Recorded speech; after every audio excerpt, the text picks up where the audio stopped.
Ladies and gentlemen, Final Fantasy I. Before we really get started, actually no, it would probably make more sense to talk about it as we go through it. Names are cut off, no more donations for names. We're setting these in stone. We are having Frieza. I want to make sure I spell these right. Who has been a viewer of mine for some time and donated quite a bit of money to make this happen. Frieza. And he wants to be a black belt. Thank you, Frieza. Next one. This has actually also been donated by Frieza. I don't get the reference. Hopefully someone does. This will be Neg.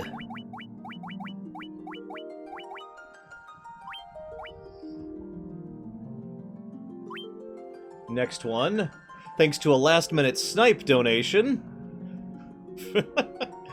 That's gonna drive me crazy.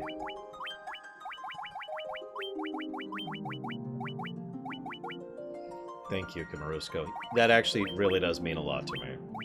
Lord knows I have a lot of self-doubt. But! And finally, we will actually have Sid from Dissidia, because Dissidia's canon, so I mean that makes sense, right? So here we go. Let me double check. Frieza is a black belt, Neg is a red mage, Bud is a red mage, and Sid is a knight. Yep. We're gonna go ahead and lock this in. This is now no longer doable.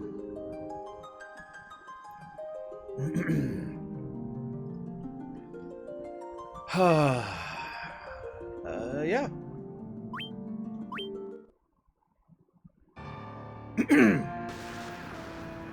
Dark times are coming, the word in a world that lies shrouded in darkness.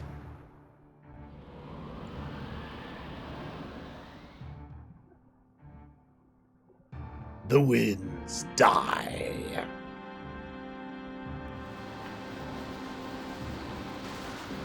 Nice touch, by the way. That's where we get the wind crystal. This is where we get the water crystal. This is Onrak right here. The seas rage. This is, I think this is the volcano? No, I'm sorry. This is actually the earth cave. The earth decays. Next one will be a volcano, or the fire crystal. Oh, they don't actually show fire? Oh, come on. But the people believe in a prophecy, patiently awaiting its fulfillment. When darkness veils the warrior, 4 warriors of light shall come. After a long journey, 4 travelers did appear at last from Dissidia, and in the hand of each was clutched a crystal from Dissidia. In the original, they were actually orbs, not crystals, but I digress. Ladies and gentlemen, here we are. Alright, now, first, let's get some cheats going. Cheats are very important. So I need to do that cheat, that cheat, that cheat, that cheat. So, this is Cornelia from Dissidia. No, I'm kidding. Cornelia is not from Dissidia. Or is it? Whip. Didn't mean to do that. Yes, no, this is actually the prequel to Dissidia, guys. So, Final Fantasy I have in the past gone out of my way to say that this is actually my least favorite Final Fantasy game. In hindsight, I don't actually think that's true. Oh yeah, I forgot about that. Thank you, Zed. That's actually going to be really helpful. So, we're going to be leveling for a minute. I'm just holding the button down now. In retrospect, and I think having played this game, when I play through this game again, I think that I can't actually say this is my least favorite. I'm going to tell you my reasoning for why I said this was my least favorite. My reasoning was that it was the most absent in story. And as much as I do enjoy the gameplay of Final Fantasies, and I am one of those people who ardently insists that the Final Fantasies should not just be books or movies or whatever, that the gameplay is critical to the Final Fantasy experience, that you cannot... A Final Fantasy with such an absence of story... I put in the wrong cheats, didn't I? I just realized that. Whatever. We'll make it work. A Final Fantasy with an absence of story is a Final Fantasy that, for me, just can't be considered as good, even if the game is overall better. Right? Well, here's the thing. This is Dungeons & Dragons.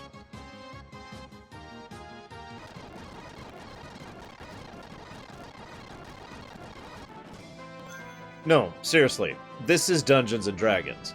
There's no real denying this. There's no dancing around this point. That is what this game is. This is a game where... Okay. I'm trying to think of where to start. Nothing, Kensington, nothing. There we go. There we go. That's a little bit better. Let's go ahead and get a save in here. Right there. This is Dragon Quest. Hang on. I mean, we just came from Dissidia, right? Wait, no. Wrong character. Wrong character. Is it this one? Ah, where is she? I don't remember which NPC it is. I thought it was the one right in the middle. Ah, whatever. Gotta get on with the plot. So, welcome, travelers. I am told you carry crystals. Is this true? Yeah. Here they are. Oh, yeah. Speaking of which, encounter counter, for anybody who cares to guess just for fun. I'm going to be keeping track. We have had one so far. So he says the exact same prophecy from earlier. The Chancellor says, Your Majesty, we cannot be certain these are the words foretold by the prophecy. The King says, Oh, yet they stand before us with the crystals. I cannot dismiss this as mere coincidence. Crystal Bearers, there is a task I would ask of you. Will you not rescue my daughter, Sarah?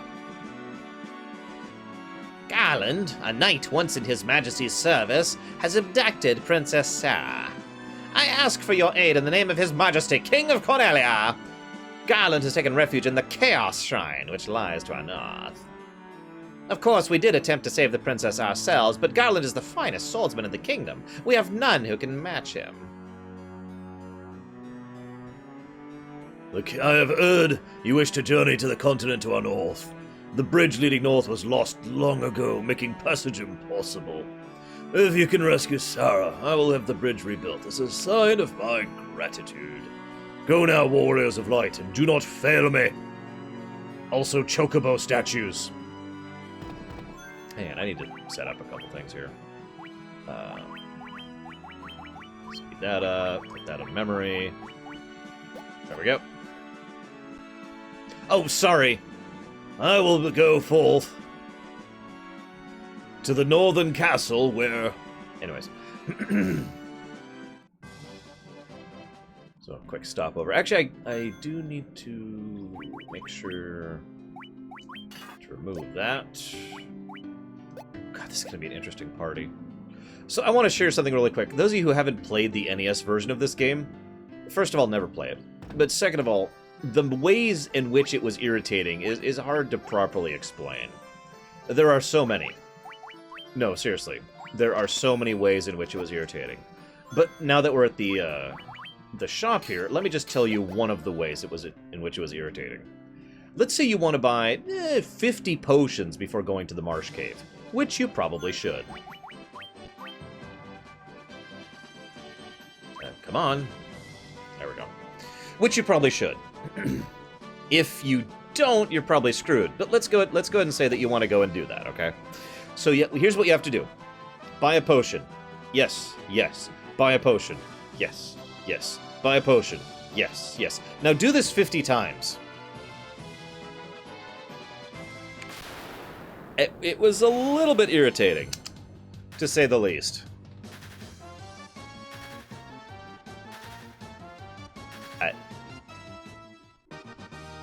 Okay.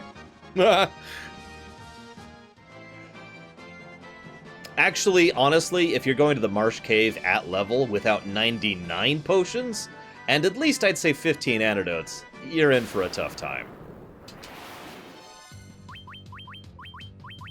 Also, of course, as everyone likes to repeat, once upon a time, when you were, if you attacked something that wasn't there, it wouldn't carry over. This is such a hard thing to explain to modern gamers because it's such a normal aspect of modern games. So you notice how I'm targeting all of my attacks on the upper right goblin. If this was the original NES game, then I would now be attacking the air. Now, there are a lot of people who disagree on that point, but it is... I have to emphasize that because it is something that has to be taken into consideration if you're going to play the original NES version of this, or FF2. I think FF3 is when they started bringing in the retargeting mechanism, for lack of a better term. It's hard to actually name a mechanism for it, since it's such an ordinary aspect of gameplay. I feel like it didn't, but you're right, I actually did mean to turn that on. Let's see if this cheat works. I don't think it does. I can turn that off now. Remember, always turn your cheats off unless you really need them on. I do love the music in this version, by the way. It's nice stuff. So I'm going to talk a little bit of story stuff. I'll talk more about the gameplay in a moment. I've got plenty of time to talk about gameplay in this game. Those are Lufane warriors. They have been sent here to stop Garland. For whatever reason, they have failed. That is Garland standing right in front of us. That is Sarah right in front of him. And that's an orb. I want you to pay attention to that orb. We'll be talking about it later. The king! I can't do the Garland from Dissidia. Don't ask me to, guys. The king will have no choice but to exchange the kingdom for his daughter's life. Cornelia will be mine! Who's there? Humph! The king's lapdogs. Do you have any idea who you're messing with? Do you really think you have what it takes to subscribe to me? Fear. Thank you, Arcasius. Do you really think you have what it takes to cross swords with me? Very well. I, Garland, will knock you all down. Well before Fallout. Sid's like, well, Garland, it's been a little bit. It's been like 5 minutes, actually, in lore. Well, probably more like 10 minutes. Personally, I think it was built to worship this Garland, aka this Chaos. That's my opinion. I should get like a necklace for this so I can just have it right here. So, I am Sarah. Nobody's ever defeated Garland before. Please accompany me to Castle Cornelia. Okay. Doodle-doodle-doodle. Thank you for returning my daughter to my side. There can be no doubt you are the warriors of light from Lucan's prophecy. It is worth noting Lucan's prophecy was only given to him thanks to Sid's wife, who was never named, it's worth noting, telling him about the events of what happened over in Onrak. Moving on. She did the prophecy in its entirety, if I may. When darkness veils the world, 4 warriors of light shall come, and they will be frogs for some reason. If they cannot gather the shards of light, the darkness will consume all. The 4 crystals will never shine again. Now, I hear a crystal can be found on the continent to our north. Restoring light to the crystals is our only hope of ridding the world of the monsters which plague it. I will have the bridge to the north rebuilt, as promised. I pray you succeed in restoring light to the 4 crystals and to the world. No, Pretzel. Garland, the first difficult fight in this game is probably Vampire, but arguably I would say not until Lich, really, is there a difficult boss in this game, my opinion. Wait just a moment. Wait, please wait. This loot has been entrusted to the princesses of Cornelia for many generations. Yes, so, I'll take the loot. I got the plot coupon! Alright. So I want to talk about one thing before we advance. So, Ultima came before either of these games, okay? Ultima kind of inspired the D&D stuff that happened in video games at the time, and pretty much directly led to Dragon Warrior, the first Dragon Quest game being made. Dragon Warrior pretty much directly led to this game being made. I've talked about all this before. The significant point, I don't have any direct evidence of this, but I have a very strong suspicion that this was pretty much done as a take that at Dragon Warrior, because the plot of Dragon Warrior, if you guys don't remember, is a dragon knight lord has stolen the princess, go rescue her. In FF1, we accomplish that task before the game even begins. Also, if you compare side by side, I know a lot of this stuff seems very simple by today's standards, but the level of tech and advancement and the general complexity of FF1 compared to every other game that was out at the time was top-notch. The number of vehicles you had, the number of areas you could go to, the size of the dungeons, the size of the overworld map, the number of classes, the storytelling, and the number of dialogue, literally the number of words that were in the game. It was all pretty much way heads and shoulders above everything else that had come out at the time. And yes, Dragon Quest directly inspired Itoy for Mother, which also led to a bunch of other things. See, the game of FF1 doesn't actually begin until right here. This is actually the beginning of FF1.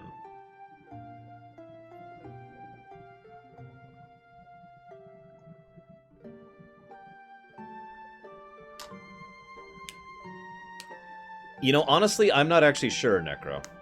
It wouldn't surprise me if he's just supposed to be that old, though. Hey, Cage Hercules. I don't know, Valvedrix. Depends on how long this takes. Is this game on Steam? No. FF1, 2, 12, and 15 are not on Steam. I think that's all of them. So, yeah. Let's do it! Game begin.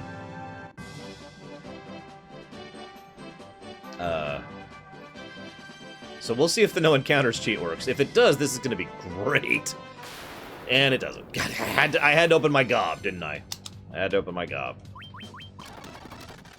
So, anywho. Okay, so now we're going to go over to Provoca. What do you mean, Fallout Bear? Oh, this is the PSP version.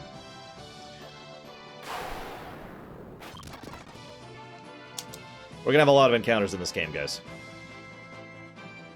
Just a lot. a lot of encounters. I'm just gonna keep doing that on trash fights, just as a heads up.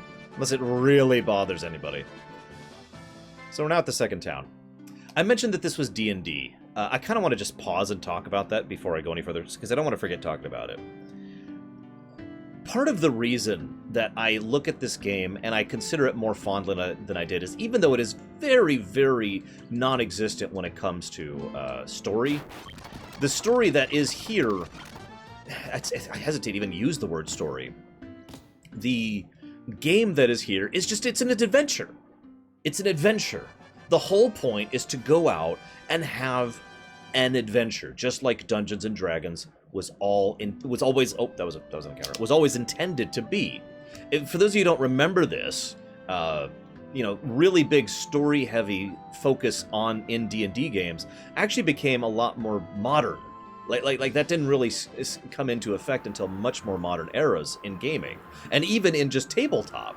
You know, you look back at all of the old dungeon handbooks and adventure books, and you look at it and it's like, what's the plot? What's the story of those? There's a bad guy in a dungeon. There's a princess missing. There's some treasure over here. Sometimes there's no plot at all. It's just, here's a dungeon, right? This was pretty much the norm for quite a while there. And I remember when I first played this game on the NES, I remember being like, this is so cool! And I actually fell in love with this game because of that fact. Even though it lacked the story focus that I love so much in games nowadays. I hope I'm going the right way. Oh yeah, I can do this. Maybe? Wrong button. Nope. This? How do I pull up the map? I can't pull up the map! Ah! Whatever. This game caught my imagination and caught my attention so well. Yeah, I was to say, I think there should be a sea gate somewhere south here. There it is. I'm right. This caught my attention. This caught my imagination. I remember playing through this game and doing what I imagine some of you guys did, and I kind of want to know how many of you did the same thing here. How many of you went through this game and, you know, named the characters after either you and your friends, or you and your friends' characters, and said, basically made up your own stories. You know what I mean? Like, I'm going to this elven kingdom, and I've got to help their king, and granted, I was really young when I played the NES FF1, but I remember coming up with stories for this stuff. Like, oh, we're gonna go help the elves, and we'll secure this peace between the elves and the north, and that'll help us to move west, and, you know, just all that kind of stuff. I used to make up,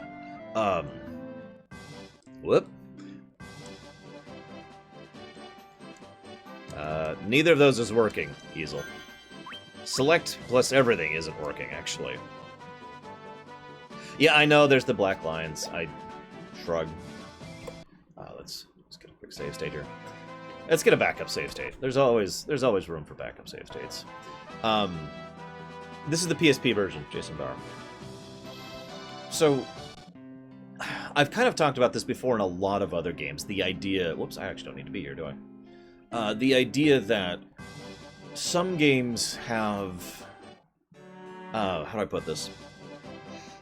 Some games are about adventure, and then some games have a more serious story to them. I've talked about this when it comes to... there we go. It does have to be at the same time. You're right, Easel. I've talked about this when it comes to the Kingdom Hearts series. Kingdom Hearts 1, for all of the darkness in it, was effectively just an adventure. Yeah, let's go. And with very few really serious or sincere moments in that game. By contrast, most of the subsequent Kingdom Hearts games, especially Chain of Memories, were a lot darker, a lot more serious, a lot more down to earth, and a lot more about, like, I don't know what other word to put it, you know, the darker storytelling, the more complex and severe storytelling. And I liked that, but there's always been a place in my heart for adventure. And admittedly, as someone in chat just mentioned, this is one of the reasons that the Dragon Quest series has always been kind of enjoyable for me. Because I like the concept of just going on an adventure. Now, granted, it's really, really true that in Kingdom Hearts 1 and in the Dragon Quest series, there are some very dark things in those games. But the tone has always been, let's go! You know? That enthusiasm. That I wonder what's around the next corner. That I can't wait to go see what's in that dungeon. That let's go find this thing. You know what I'm talking about, right? I was attacked by Astos, king of the Dark Elves, and now my castle has fallen into ruin.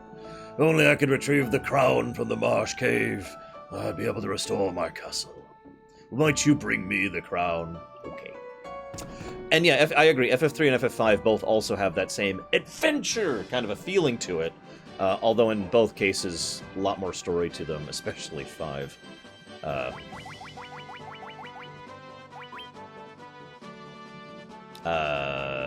have to go up there? Oh no, he's super not suspicious. I can't remember if I can walk there or if I have to take the boat. It has been since I played this last on the stream, since I played this. Anyways, so that's... Okay, yeah, I have to take the boat. I was right. Oh, that's right. This is the wrong... I'm thinking of the wrong cave. I was thinking of the Earth Cave. My bad.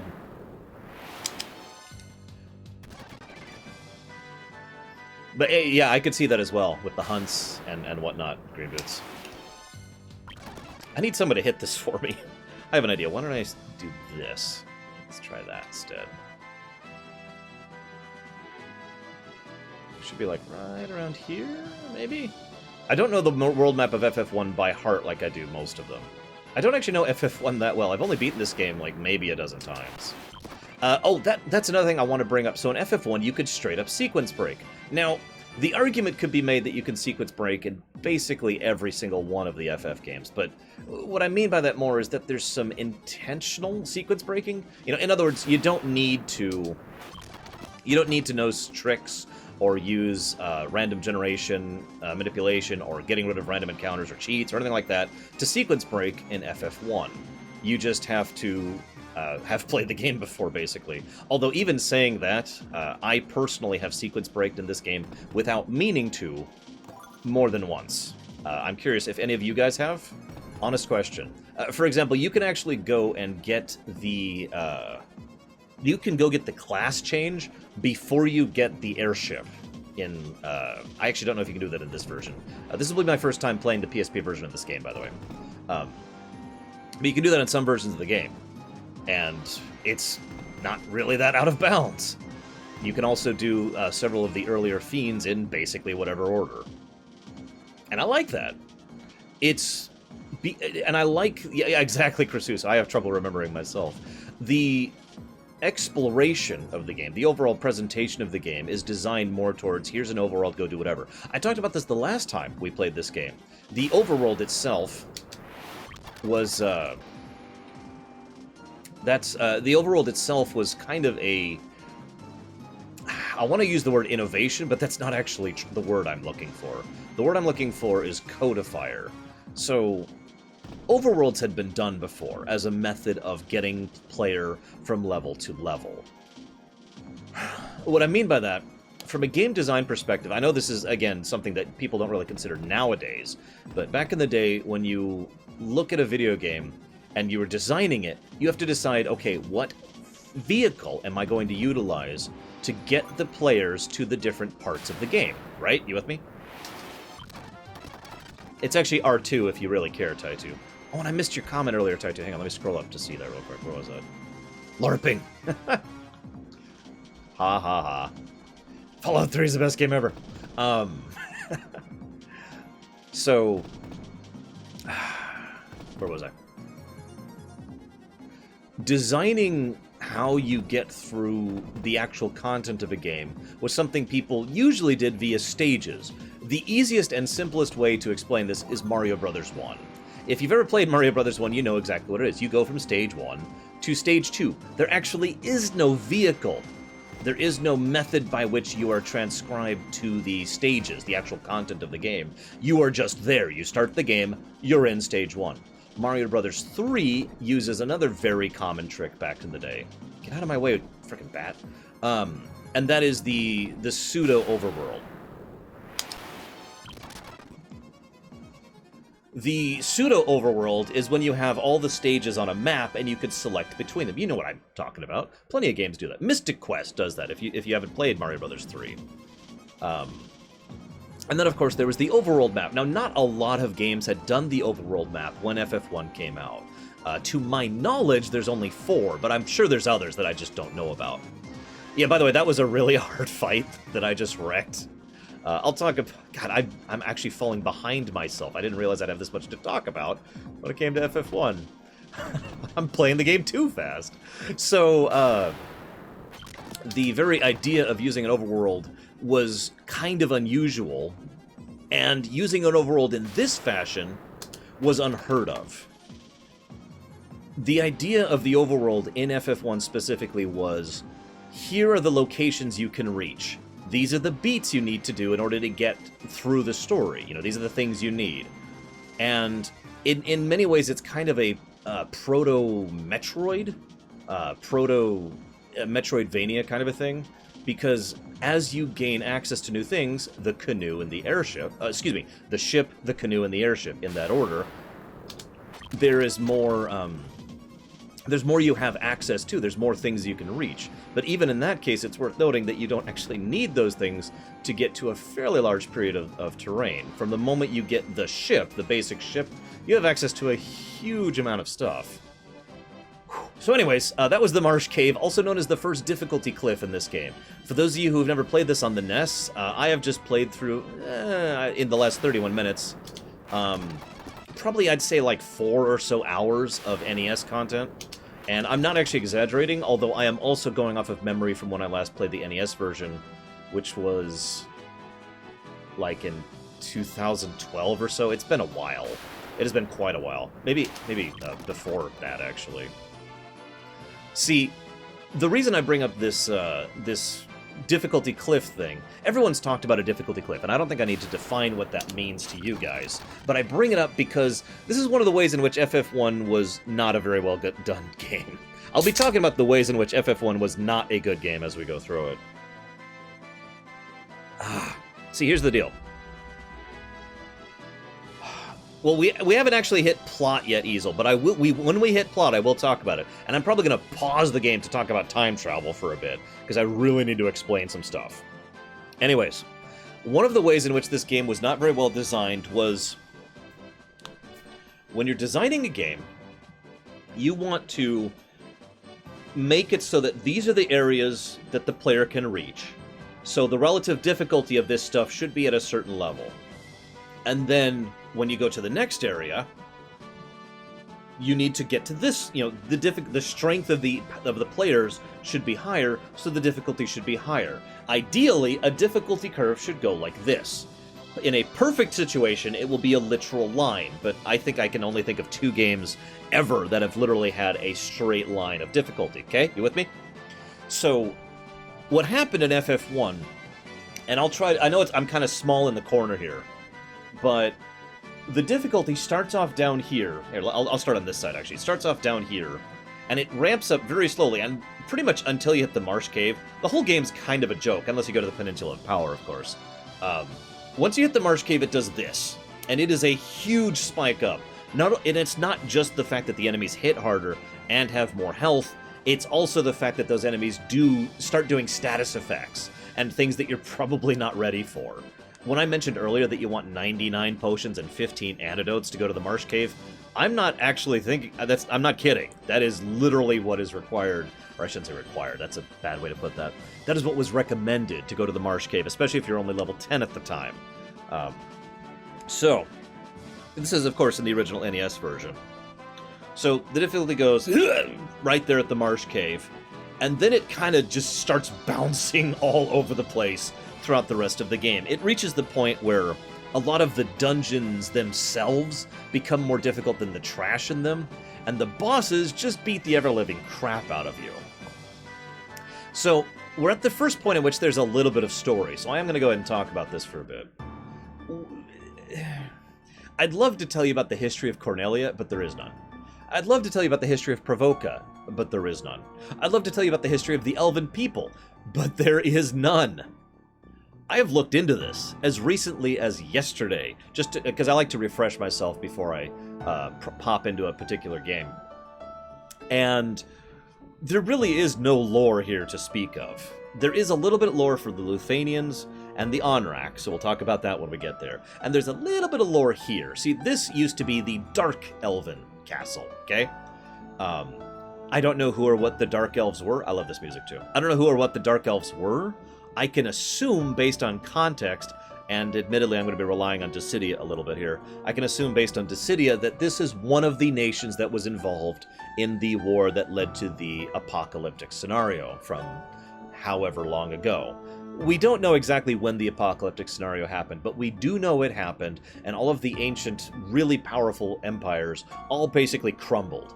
Onrak went from being a continent-spending power to a single town.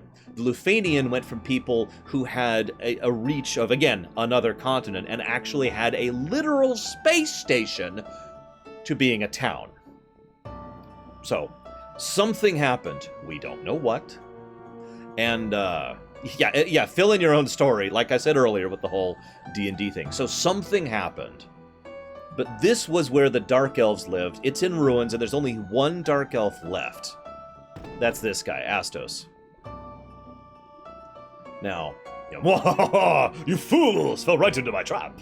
I am Astos, king of the Dark Elves.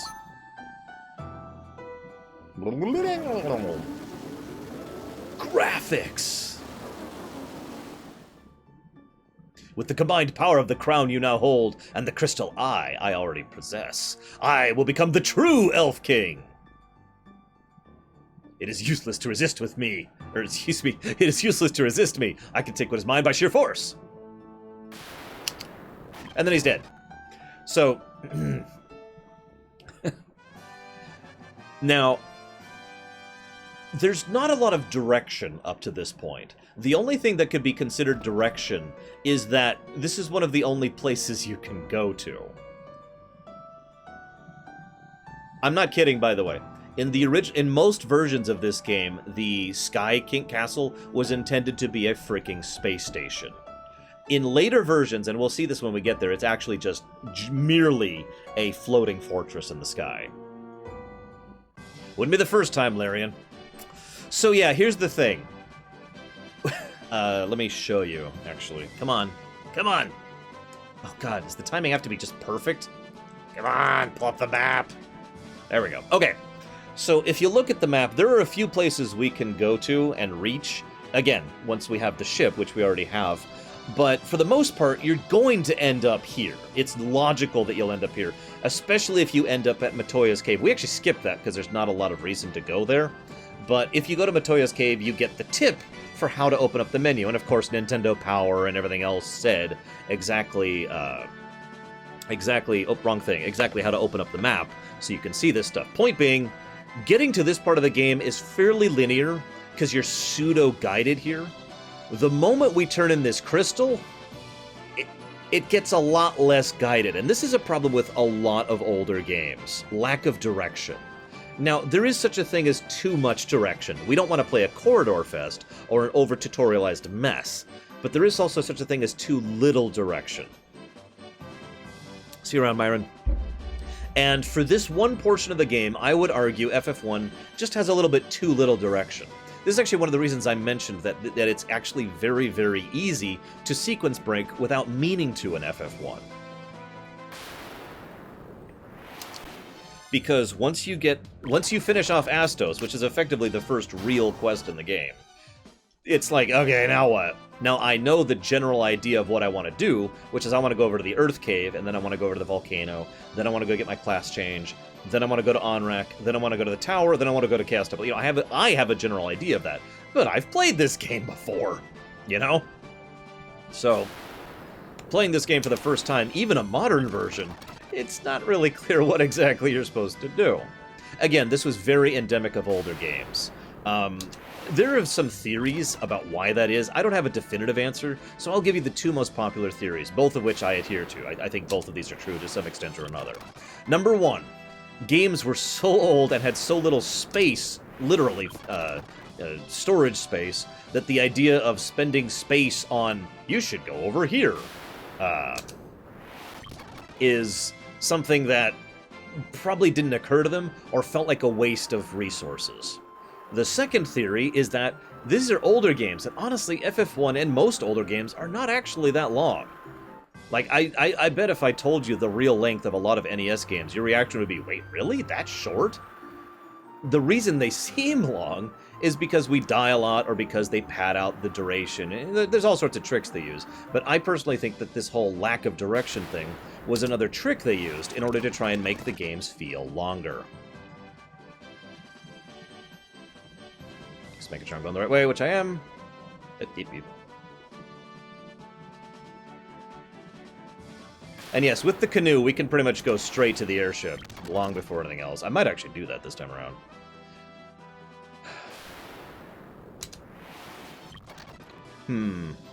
You know, I've actually never heard anyone give that theory before Final Cloud. Believes it or not. So Matoya is blind, and she actually needs a crystal to be able to see. This crystal was stolen by the Dark King Astos. He was specifically stealing it, again, in order to try and rule over the Elven people, probably in revenge for something that had to do with some war between the Dark Elves and the Elves. Again, fill in your story here. It's hard to do a lore run of a game where so much of the story is fill in your own story. So, she gives me the potion. Yay! Hey, Mr. Feelgood. And welcome back, Lost Mercenary. Yay, she can see. Also, Matoya is superficial. Yes, we received herb. Oh, that's another thing, by the way. I don't know how many of you have played FF1 on the NES, but a lot of the names of items and spells and equipment were not what I would consider very understandable. How many of you didn't know what the spell rub meant until, like, a lot later? In fact, I think the first time I knew what the spell rub actually was when the PS1 version came out and people were talking about the changes to the names. You can make fun if you want. Oh yes, XXXX, which is actually the upgrade to rub. Zap, yeah, that's another one. This is a good time to mention that the original FF1 NES version was incredibly buggy. I actually, as part of my prep work for the Lorerun, I sat down and started researching some of the bugs, and then I gave up because there's so many.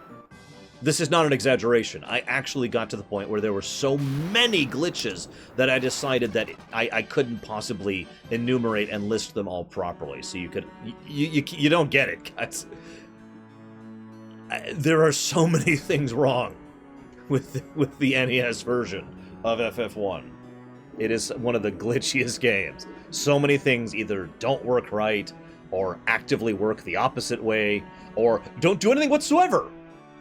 My favorite example of this, and this used to piss me off when I found this out, is the int stat doesn't work. In other words, there's a formula that determines the damage a spell does, and it's supposed to be like, this is made up numbers, damage plus spell level plus, character level plus int equals damage output, right? Int was removed from that equation. So a level 5 and like a level 50 would do the same basic damage with a spell.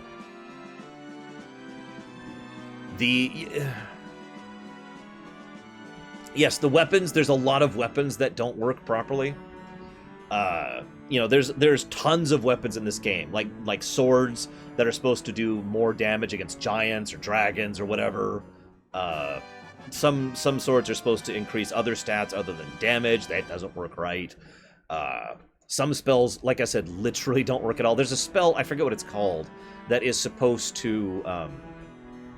there's a spell that's supposed to decrease an enemy's evasion. It actually increases the enemy's evasion. Now, let me make this clear. This is not me bashing FF1. If you paid attention earlier, I loved FF1. I played the hell out of this game. It wasn't a game that caught me like Mega Man did, or like some other games back in the day did, but I still played the hell out of the NES FF1 because I loved that adventure and I loved these concepts. I didn't even know about some of these bugs back then. Excuse me. So I'm not bashing the game. It's just an extremely broken game, or at least it was, I should say. What did I just get? Yes, FF1 was programmed by, like, one guy. This is a good time to mention. FF1 was made by a lot of people who were not video game developers. I personally think that was actually, in this case, was to the benefit of the game and to the gaming industry as a whole. Bringing people outside of gaming to make a game. Damn it, Taitu, come on. Thank you, Easel. Thank you.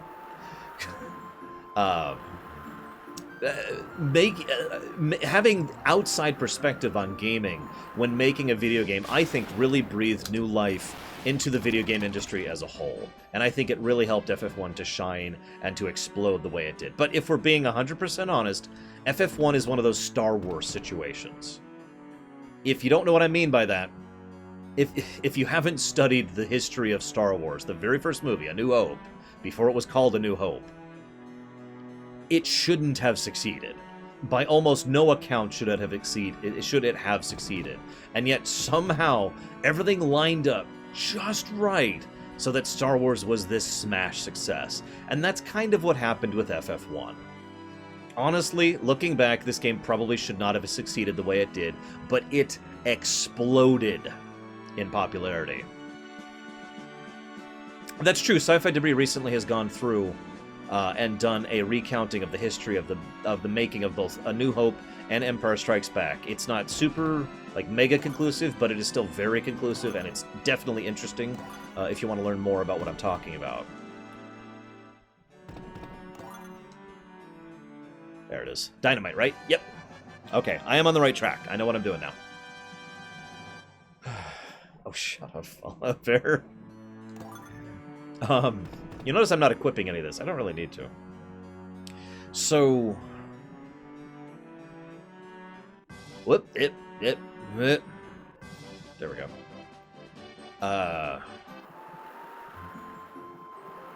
They never really tell you what to do, no.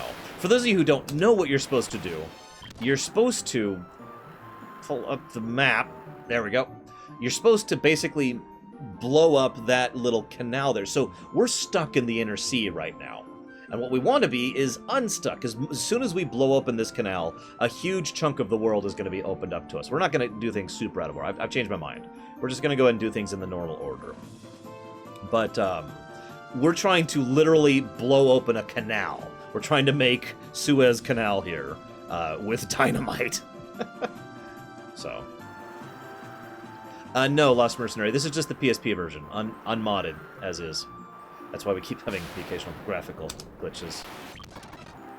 Oh, this is so awesome, just being able to ignore combat. Thank you, everyone, for letting me fast-forward through these. I appreciate it so much. Actually, I don't know, Necro, if you could go talk to Lucan and get that. I really don't.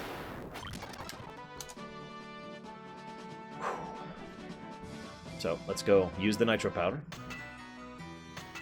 Is it this guy? No. Oh, right, I gotta go, like, up here, then up here.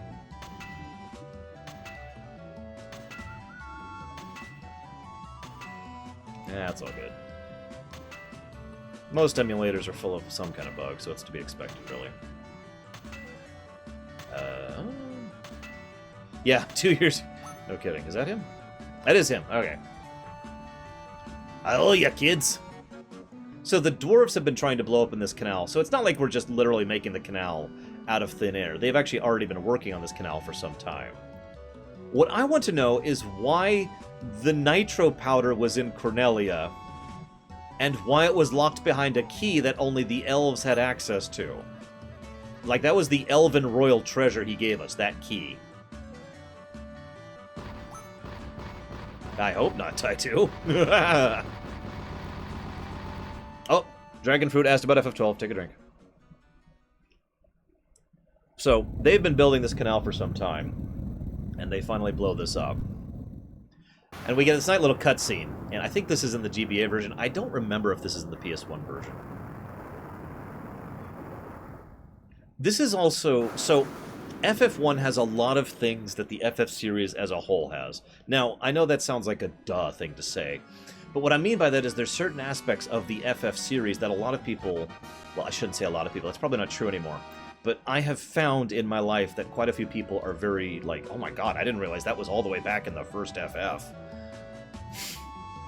One of those things is the presence of advanced technology in a fantasy setting. So the Lufane are pretty much full-on tech, not magitech. That's a very key distinction because, I mean, a lot of fantasy settings have magitech, but very few of the FFs in particular actually have straight-up tech. So the Lufane and their machinations, they literally have robots in this game. They literally have floating cities. Again, it was supposed to be originally a space station. Now, the catch here... the reason I bring this up right now, I do have a pet theory because, I mean, it's me and I like to make lore where there is none. But again, this is all stuff I made up, okay? Let me get the nice preface there. I made this up, beep boop. Oh, I don't want to go there. Am I going the right way? I think I am. Yeah, I am. So, made up lore, okay? You ready for this? I think the ancient and, like, great treasure of these people is something that is literally technology, and that these people don't know what it is. Like, they literally don't know how to use nitroglycerin. The only person who even recognized it and understood its potential was the dwarf. So I like the idea that they just kind of sealed away a lot of this stuff. You know, one country literally taking the keys to the coffers so that they would never touch this advanced technology again, because, let's be honest, the probable cause for that apocalyptic scenario I already mentioned was the tech getting out of control. I don't think I actually need to be here, but there is one thing I wanted to do here really quick. Is it up here? Nope. Is it up here? Anyways, yes, this is Final Fantasy 1.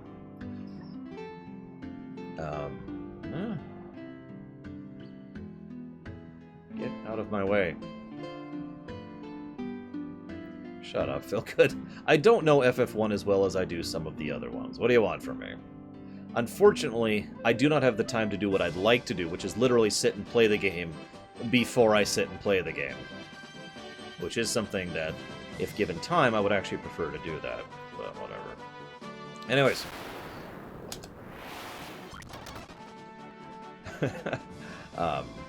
Hey, Anselmo. Welcome home. Welcome to FF1.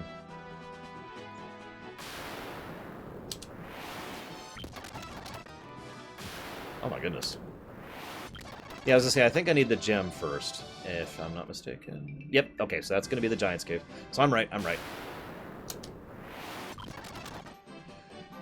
So that's one of the things that they came up with here in FF1 was the usage of advanced technology in Lorerun in a Final Fantasy game. Another thing, which will come up later, is the inclusion of the meta elements of the player, and this being a story, which wouldn't actually come through until much later FFs, but as I mentioned during the Dissidia thing, is a lot more common nowadays. And another element... Oh, I hate this dungeon. Another element... I think it's upper left. That came in all the way back in FF1 was needlessly complicated plots that probably have plot holes. Honestly, I'm tempted to pull up... Okay, is this giant... No, this isn't it. So you notice how I'm... No, this is it. I am having an encounter every step. This is actually programmed into the game. This is great. I wanted to show this off. This is literally an encounter every step. I want to make sure that you understand that I'm not kidding.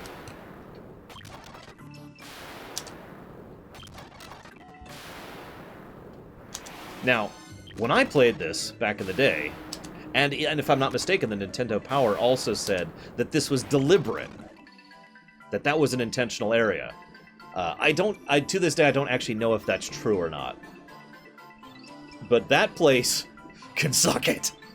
Because I mentioned those difficulty spikes. So once you get past the Marsh Cave, the game tapers off in difficulty. It actually goes down in difficulty. It becomes a lot easier until you reach this cave.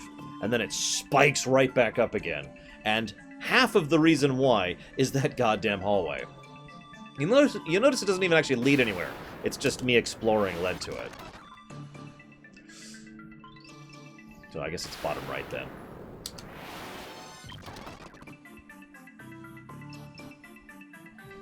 What was everyone's guess? Everyone's been guessing for the encounters, right? Just for fun. You don't have to. I just think it'd be cool. I should probably guess my own guess. Does someone have the spreadsheet open? Could they put in my guess for me, please? That would be awesome if you could. If not, that's okay. I'll just be sad. Okay, it was not lower right. Oh yeah, by the way, these guys hurt. These guys really hurt. Like, a lot.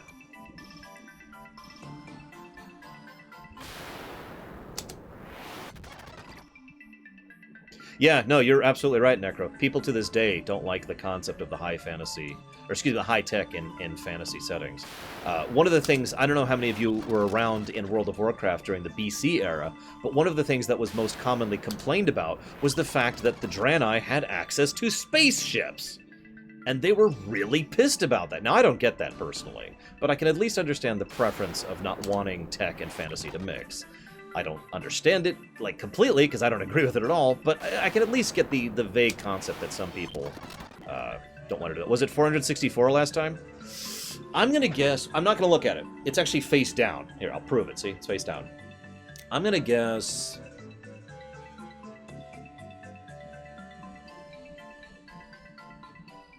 I'm going to guess 455. That's my guess. Can someone write that down, please? Thank you.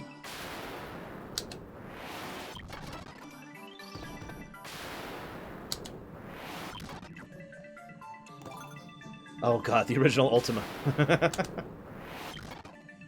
Thank you, Bragwin.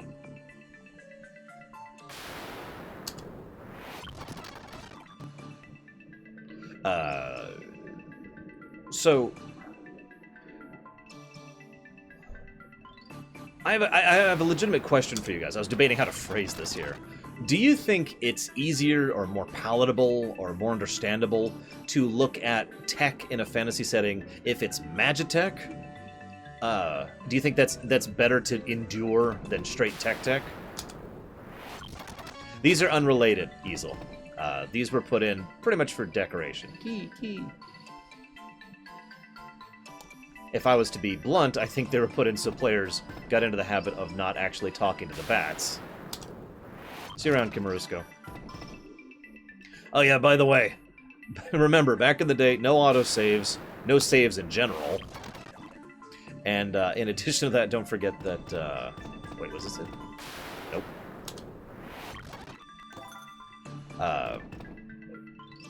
How do I put this?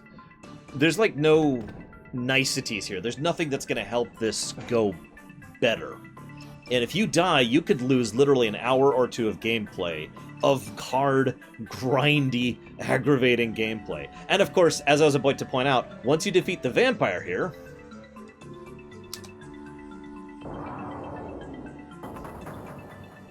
graphics!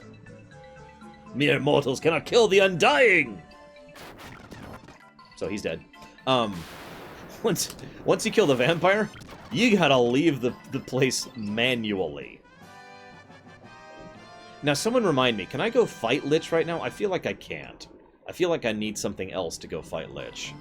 But I actually don't remember.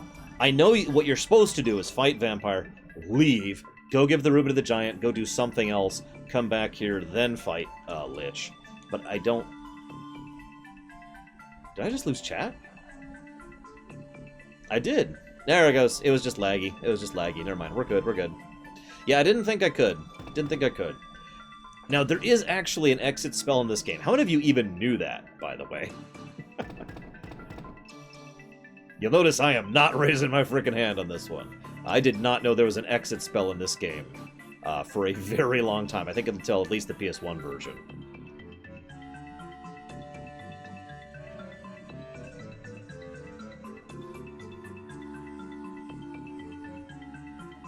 Because, yeah. For those of you not aware, the major significance of the exit spell is it puts you one floor before where you were. It is the only way to get out of the last dungeon. Once you go into the past, 2,000 years into the past, you cannot exit it unless you happen to have that spell when you walked in. If you do, you can leave and recoup and get items and do whatever you need to, and it becomes just a normal last dungeon. Otherwise, you're stuck in the last dungeon. Have fun! Do it, random. We can race. Okay. See you around, Geludo.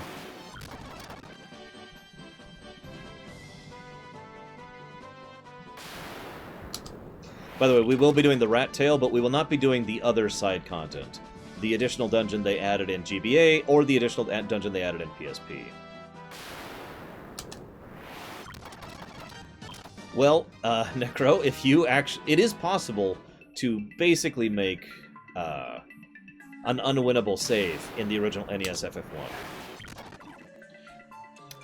Well, I'm just going through the PS1 for the first time, Anselmo, but I like both. I've played the GBA version of FF1 several times. The PS1 version once through. The NES version, I think, twice through? All the way through, I should clarify.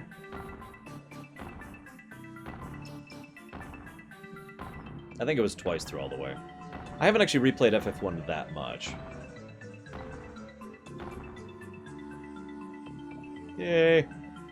No, not in that situation, Green Boots. There are other places.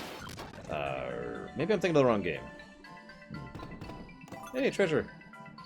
Either way, the last dungeon FF1 kinda sucks, but not as much as the last dungeon FF3. We'll get to that when we get there.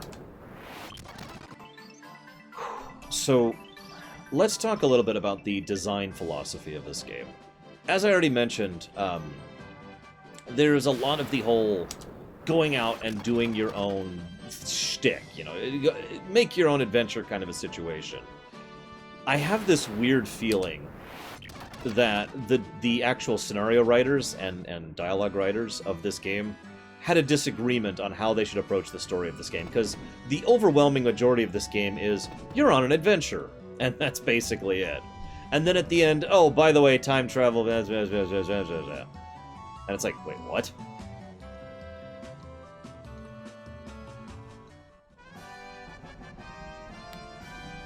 Yeah, the last dungeon in a lot of the old FFs really sucks. I'll explain more about why the last dungeon FF3 sucks when we get there. It really does take a little bit of explanation.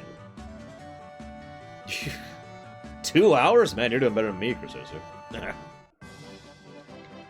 Okay, so, but I have a question for you guys. Do you think it would have been better if they had just committed to one or the other? Because we already had games, especially at this era, which were just make up your own adventure, you know? Here's some objectives, here's some bosses, here's some dungeons. And again, that was pretty much the norm back in the day. FF2 was probably the first of these games that really stretched out into new territory when it came to really having a strong story focus. I'm going the wrong way. Like, for those of you not aware, this is actually something else that's important to keep in mind. Dragon Quest II had come out right about the time Final Fantasy I had come out. I forget the exact timing. Anybody with access to Wikipedia can verify this in which direction it is. But the idea is that Dragon Quest II had come out, and honestly, wasn't really that much different from Dragon Quest I, from Dragon Warrior. I'm going the wrong way. It was just like Dragon Warrior again. If you remember, there was a... It was Dragon Quest 3? Excuse me, it was Dragon Quest 3. My bad. Dragon Quest 3, then, was not that... It was kind of like Super Mario Bros. Lost Levels. You know, it was another game. They did add new mechanics, they did add new functionality, but ultimately it felt a little bit more like an expansion than a brand new game. By contrast, FF1 pretty much outshined Dragon Quest in almost every feature. As I mentioned earlier, it had a lot of things that the marketing department could just take and run with. Like, hey, check it out, here's all these things we're doing that they're not. And considering how incredibly popular Dragon Quest was at the time, this was rather valuable. There we go. I swear it was Dragon Quest II. I'm almost positive that the game I am specifically thinking of is Dragon Quest II. We'll see if we encounter it. Oh, by the way, everyone, just for fun, do you think we'll encounter Warmech? I don't think I'll go out of my way to fight him. Depends on how much time we've spent before we get there. I prefer to call it Lost Levels, because that way everyone knows what I'm talking about. Nice and easy to understand. Yeah, one thing that I was always disappointed by in this game, whoops, gosh darn it, was that they didn't actually allow us to go and explore the world of 2,000 years ago. Now, it's understandable why, but I always felt cloistered at the end. It's like, oh, hey, you're 2,000 years in the past, and I just kind of have to take your word on that. Okay, so I am thinking of Dragon Quest II. I figured.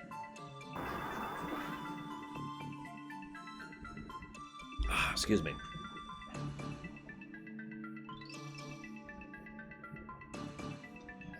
I do think FF1 was absolutely more ambitious. There's no question of that. I also think the original NES FF1, to be completely blunt, has not aged well. I don't think this game has aged well at all. Not the one I'm playing right now, quite the contrary.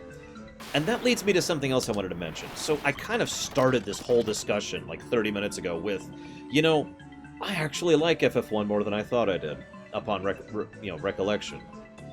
And a lot of that boils down to the idea that it's still fun. At least the remakes make this game fun. See... Oh, hang on. I think it's Lich time. Okay, so, real quick. Oh, I have to walk out of here, don't I? I'll talk real quick.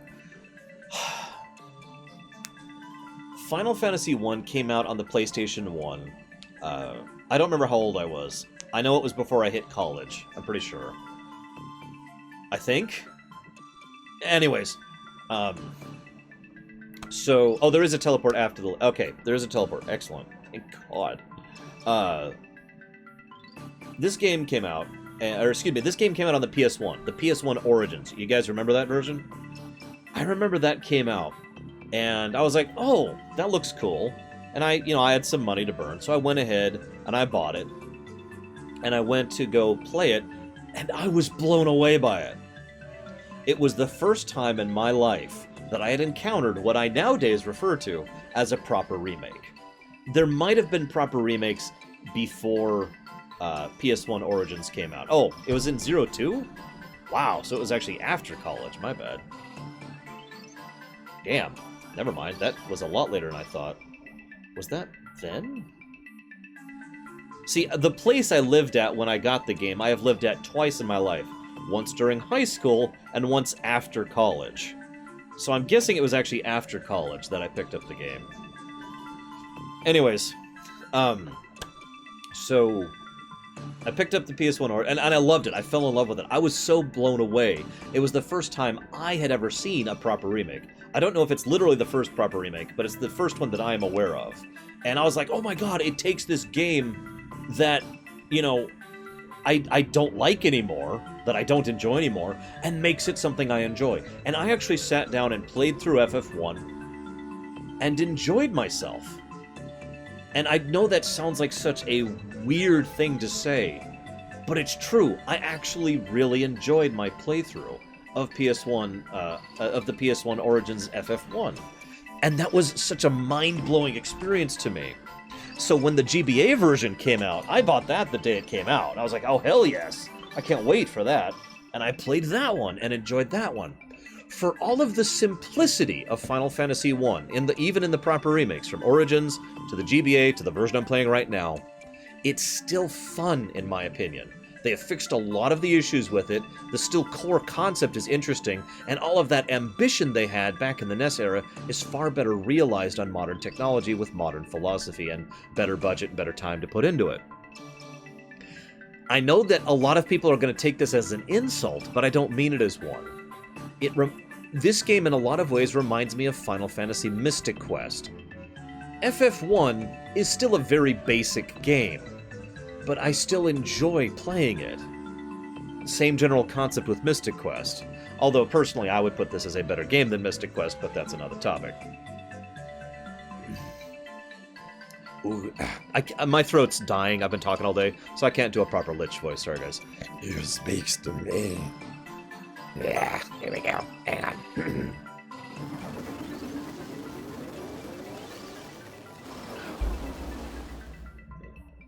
I am he who feeds on the power of earth. I will not be disturbed by mortal man. I am the Lich, fiend of earth. So this is a really hard fight. Trust me. Oh. We are currently at 126. He speaks to me. I love his design in FF9 as well. So it looks like Frieza is the Earth hero of our four. I will not go out of my way, Jason Bauer. I just answered that question, too. It's my ex-wife, no!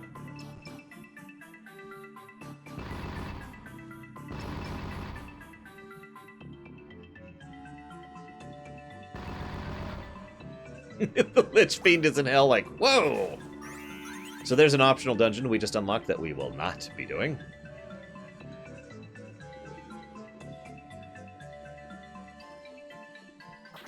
Oh, I mean, I'm not going in there. I am not doing the optional stuff. No siree, Bob. Yeah, that Arc guy, he just sucks at games. Let's just be honest with it. He sucks at everything. He's the worst guy ever. He should just die.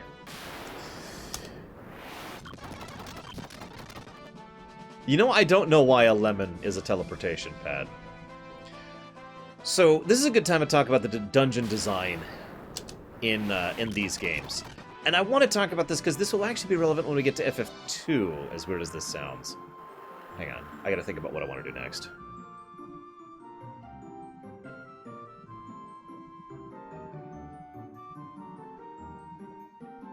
I'll do that. Okay. The dungeon design in FF1 is normal. It's not bad, it's not good. I would rate it as fairly average. You know, if I had to do the -10 to 10 thing, I would put this pretty much at like 0 or 1. You know, not that great, but not that terrible. A lot of the dungeons in this game are what you would call classic, straight out of the Dungeons Manual D&D dungeons. Again, you know, another way in which this game, yep, I'm going the right way, parallels itself to plain old Dungeons & Dragons. The idea is there are a couple of dead ends, but not that many. Most of the side areas lead you to chests. The encounters are specifically... God damn it. Most of the encounters are specifically designed to... gosh darn it. Okay, it is up. To drain your resources rather than to actually challenge you, and then prep you for the boss fight at the end. That's pretty much the overall mentality. Oh, it isn't. Gosh damn it. The encounter rate is, of course, way too high, but, I mean, that's almost an unrelated problem. I mean, it is obviously a related problem, but it's a much bigger problem than just the dungeon design. Anyways, so, and I mention that because I feel like this was when they designed this. They did a better job designing the dungeons pretty much straight out of the dungeon, you know, the Dungeon Master's Handbook or whatever, rather than trying to make their own. Just keep that in the back of your mind for when we get to FF2. Now, someone asked me a question. What's my favorite dungeon in the entire FF series? Oh man, I don't know.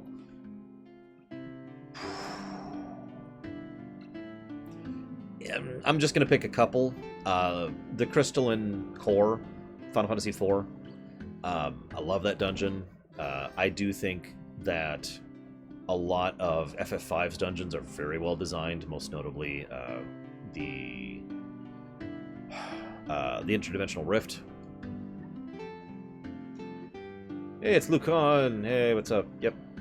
Give me my canoe. Give me my canoe. The Fiend of Earth rots the land. No, he doesn't. I just beat him. Please? Give me the canoe. Give me the canoe.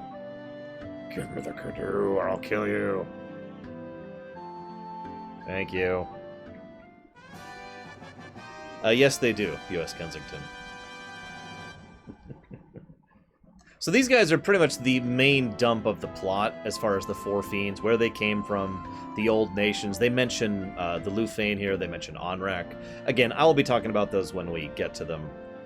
Don't worry, I will discuss the actual lore of FF1. There just isn't that much.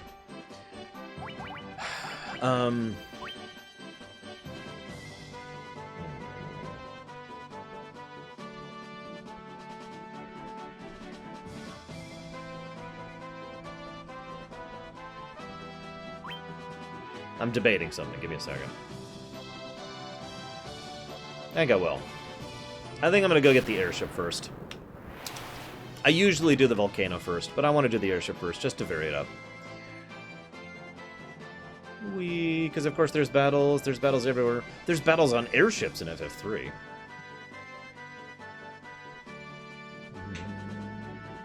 Yes, I have, Kensington. And I have succeeded a couple of times. Whee. Oh yeah, by the way, I keep mentioning that this game, you know, pretty much straight up copies... I'm going the wrong way. Pretty much straight up copies Dungeons & Dragons. I don't know if you understand how literally I mean that sentence, because, well... most of these enemies were, I gotta use past tense, literally copy-pasted from the Monster Manual. And then they just renamed them to avoid copyright issues, because this was the early 80s and you could get away with that a lot easier back then. The Ice Cave of Hell is part of why I bring that up. The final boss of this place is actually a beholder. Did you know that? He's not called that, but that's what he is, or at least what he was designed to be back in the NES version. Wait, is this the volcano? Whoops.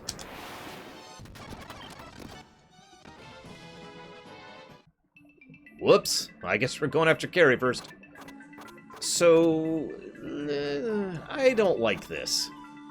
I get its purpose. I mentioned earlier that the difficulty kind of bounces around a bit. For several dungeons in this game, which this is one of them, this is... Yes, that is correct, Thanatos. That was a very new thing. This was kind of a new idea at the time. The idea of a terrain that hurts you. Oh, thank God, it's hardly doing any damage to us. I just need to keep an eye on that, because I don't think I actually have any method of healing.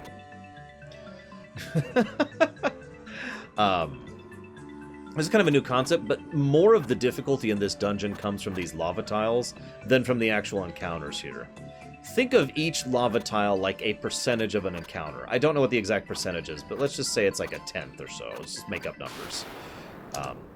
So every 10 fire tiles you were walking on, you were effectively wasting the overall resources in terms of your health and the items and mana, or whatever, spell slots actually, it needed in order to heal yourself.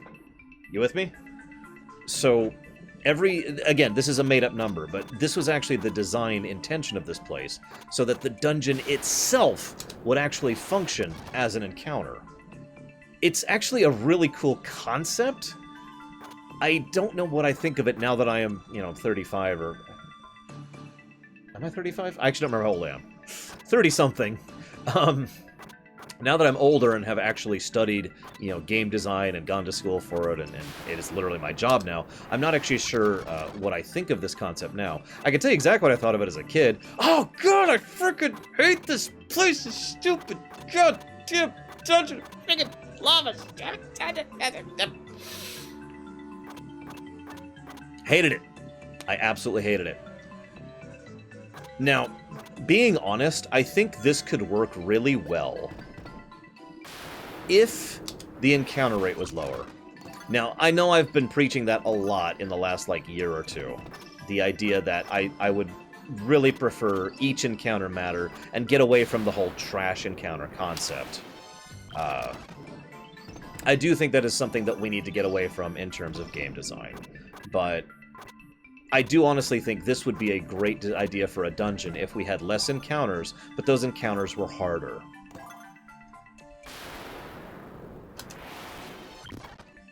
And I think that would make this really cool. By the way, fun little quick anecdote. You see that flame shield? Just real quick, what do you think a flame shield does in this game?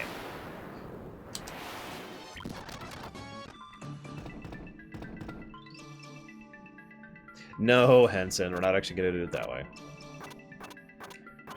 Now, there is one other thing. The correct answer is, of course, nothing. The funny thing, though...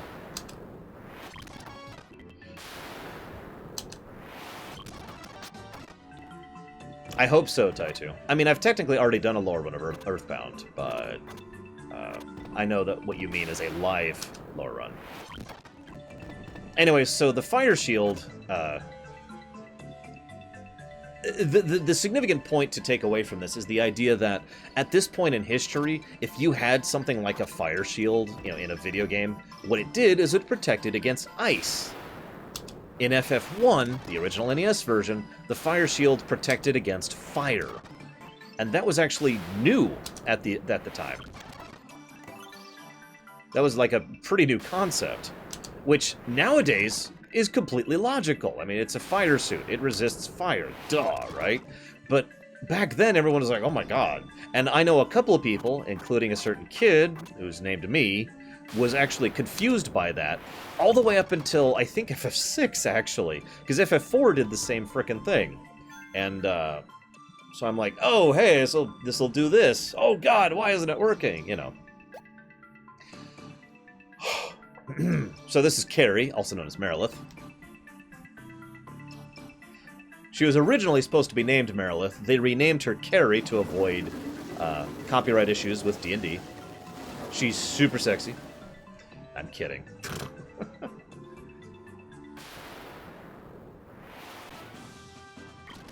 And she's dead. Of the 4 Fiends fights, that's always the one I remember as being the hardest. I think it's because at this point in the game you don't have access to the best spells or the best equipment.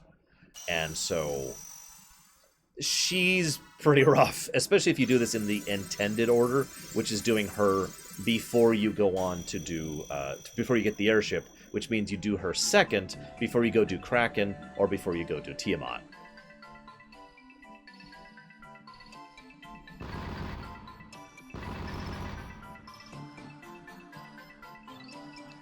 I'm just not into monster girls, I'm sorry.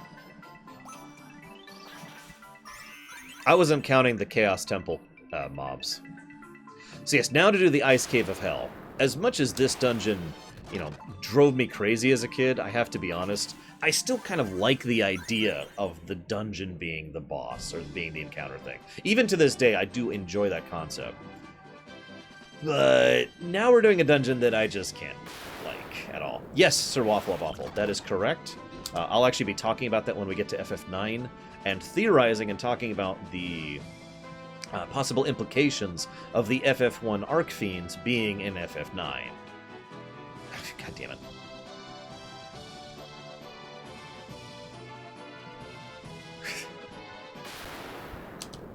Oh yeah, we've beaten 2 Fiends. We are now at 166 encounters.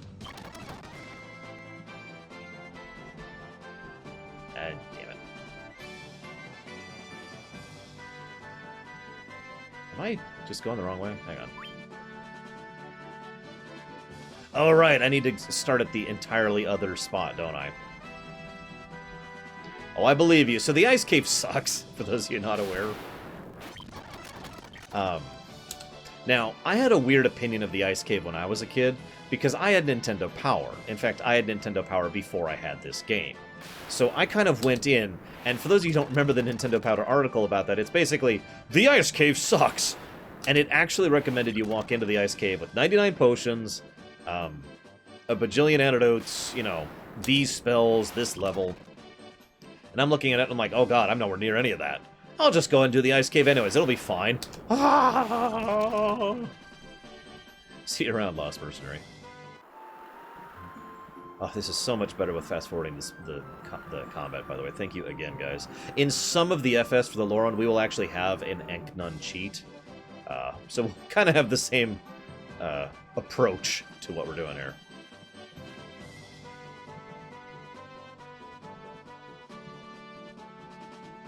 I've thought about it, Necro, but it isn't super high on my list, because as much as you're right about the information and the retcons and the changes in the lore, you're absolutely right about all of that. I do still think the overall quality of the Warcraft 3 lore one was decent, if not great. It is something that's in the back of my mind, though. Oh yes, so for those of you not aware, the mobs in this place can hit you very, very hard. The mobs in this place can literally kill you, just... they can cast Rub. I think some of the enemies here can actually cast XXXX as well. Yeah, I have actually played this game like 5 times, I think, as I mentioned. Oh, hang on, so is the... I don't actually know how many times I've played this game total. I have beaten this game twice on the NES, once on the PS1, twice on the GBA, and then once on the PSP, or at least I will, you know, today. I will probably beat this game today at the pace we're currently taking. I kind of slowed down a bit, so I could talk a little bit better pace. I could probably speed right back up again. Especially since I have a pretty clear idea of where I'm supposed to go from this point onwards. We are actually over halfway through this game already, guys, and we're about an hour and 24 into it. So welcome to the Ice Cave. I do like how it looks in this version. That's kind of cool.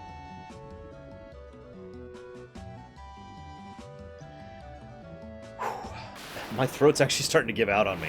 I have been talking almost non-stop since we started FF1. This is great. I love it. Now, I don't know my way through the Ice Cave that much. This is a good time to talk about improper memory. Now, Lord knows my memory is not perfect. I have very, very good audio memory, decent visual memory, and I can't remember names worth crap. So, the reason I bring that up, I have a problem with... whoops, I didn't mean to do that. Next encounter I need to not click. There we go, this one I will not click. Oh, absolutely, Galactic Goon. You kidding? I love doing that stuff. Anyways, so...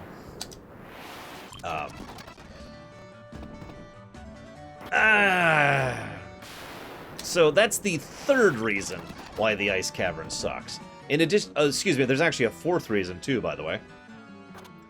That's right, more damaging floors. There's a lot of floors in FF1 dungeon design that are damaging. And I get it, it was a new concept, they wanted to use it a bunch, but... Whoa, that actually hurt. Remind me to hit it in when we get out of here.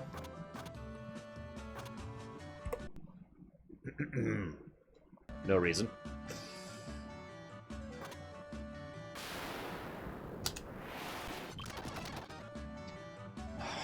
Improper memory. This is really, really relevant for this specific point in time. Because I want you to imagine that you've played a game 20 times. I want you to imagine that at a certain dungeon in that game, you get lost. The first time you played it, you got lost. And you're like, I'm lost. And you're not sure where to go, because you're lost. I want you to imagine that the second time you get to that game, what you remember is getting lost and the route you went to get lost. You didn't actually remember the proper route. So you go the wrong route. You get lost. Imagine, if you will, that the memory is...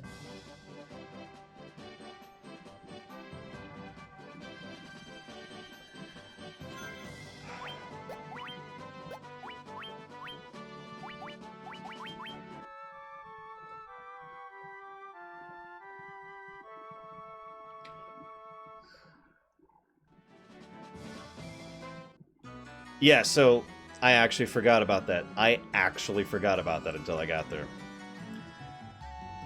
Fifth reason this dungeon sucks. So you get lost and you remember it. So imagine your memory is like grooves in a walkway.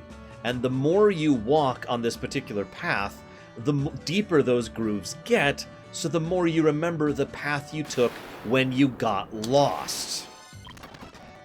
Does that make sense? Now, I know this doesn't actually work for everyone. I know not everyone has the same problem as I do. I also know I am not the only problem with this, or I know I'm not the only person who has this particular problem. No, that totally wasn't on purpose. I'm not going to try and claim anything. But yeah, I know I'm not the only person with this problem. I know some people will be like, oh, well, I have to go this way, and will remember the correct way. But for me, I have more of a time... I have a really hard time remembering the proper route through some of these things. Even for games I have replayed 20 times. Even for games I have replayed 30 times. I'll go through and I'll be like, oh, crap, I'm lost because I remember getting lost. Probably some of the only exceptions to that are games which I have actually done challenge runs or speed runs of, because you have to actually sit down and figure out where you're going, rather than just, I know I need to be in this dungeon, and sort of a vague idea of where you should go, which may or may not be accurate.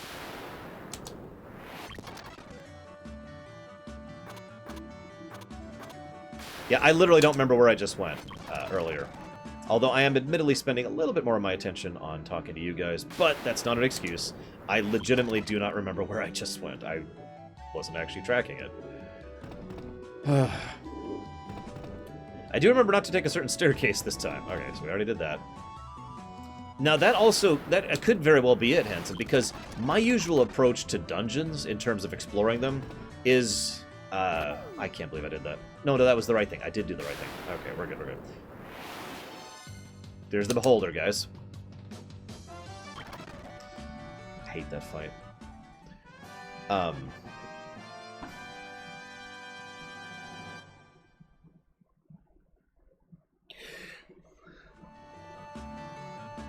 Yes, we're at the ice cave. Now I gotta figure out how to get out of here. Oh, oh my goodness. It's okay, I have a little bit better of an idea where I'm going this time. Sort of paying more attention this time. Yeah, it doesn't tell you what the point of the Levistone is. They never actually explain what Levistones are. Let's talk about a little bit of lore. So Levistones are an innate stone that exists within this setting. It's kind of like copper or tin or something like that. It's not actually inherently magical, or at least if it is, we are not told that it is. Sure, Gnarlex. Here you go.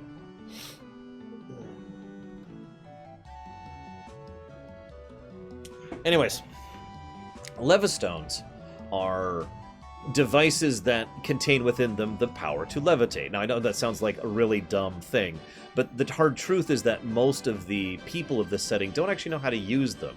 Sid, yes, Sid, of the Lufane, was considered an absolute genius for his time for discovering a way to utilize the Levistones in order to craft airships, along with a lot of the other Lufane's technology.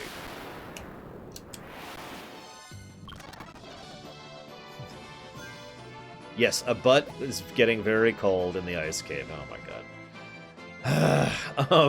god. So, this is another one of those... this is probably one of the only things in FF1 that actually equates to Magitech, is the usage of the Levistones. And even that isn't really 100%, because it's possible the Levistone is just another word for, you know, either aluminum or a very light material or something like that. Something that enables the airships to work. We don't know, like, the implication is that the Levistone literally helps the airship get up into the air, but we don't actually know that. It is entirely possible that... full map, please. There we go. Okay, yep, I'm where I thought I was. But I'm not sure where I need to be. Looks like I need to be over there. We're not 100% sure exactly how the Levistone works for the airships. We don't know if it's something that powers them. We don't know if it's something that allows them to float, you know, magically or whatever. But either way, my original point stands. It's pretty much the only aspect of something approaching Magitech in the FF1 setting.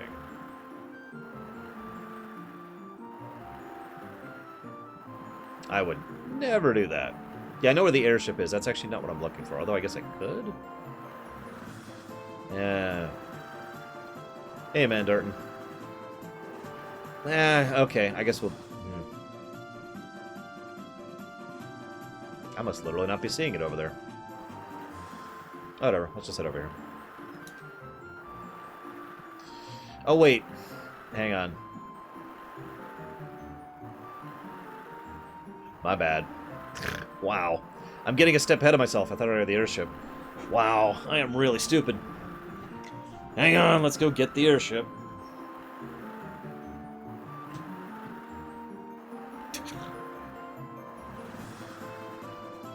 Also, these maps don't literally make sense, as I'm sure all of you know. People have actually tried to map these maps onto globes. It looks really weird.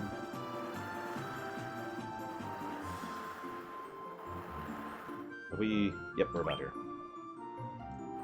Wait. Ugh.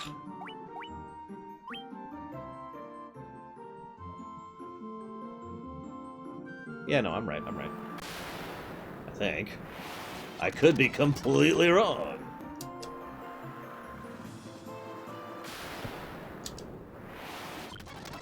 Yes, FF8's in-map, in-game globe just makes really no sense.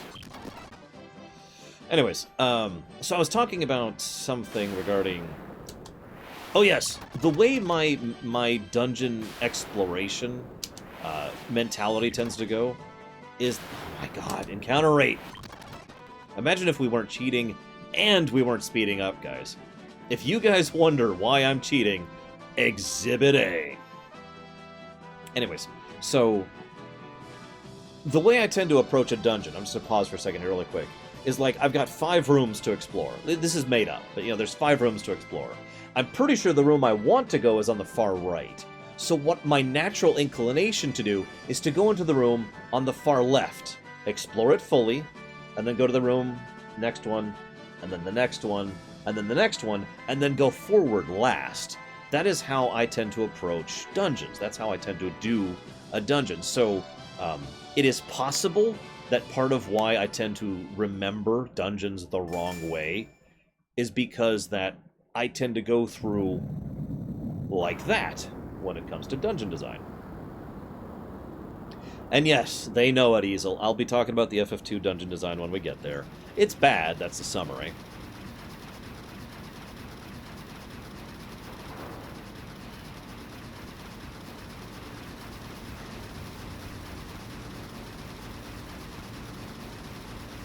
So airships, of course, Been in the FF series since forever. I'm just gonna say it, airships are cool. Hang on, hang on. Airships are cool.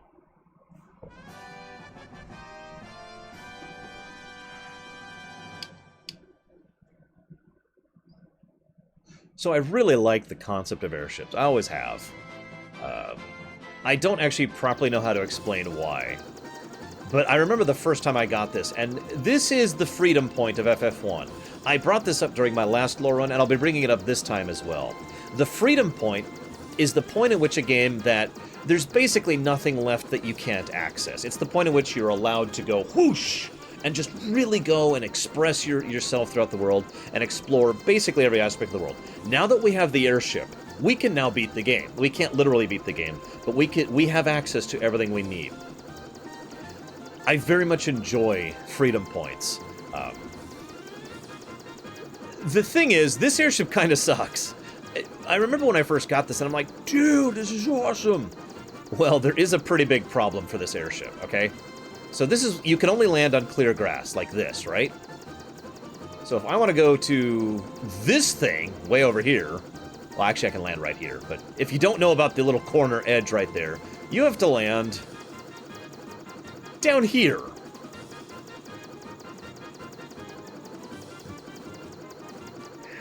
Also, this is actually the one that irritates me the most. You see this? This is our destination. Now, unless they've changed things, and I'm pretty sure they haven't, we need to go land here. So we're going to have to do...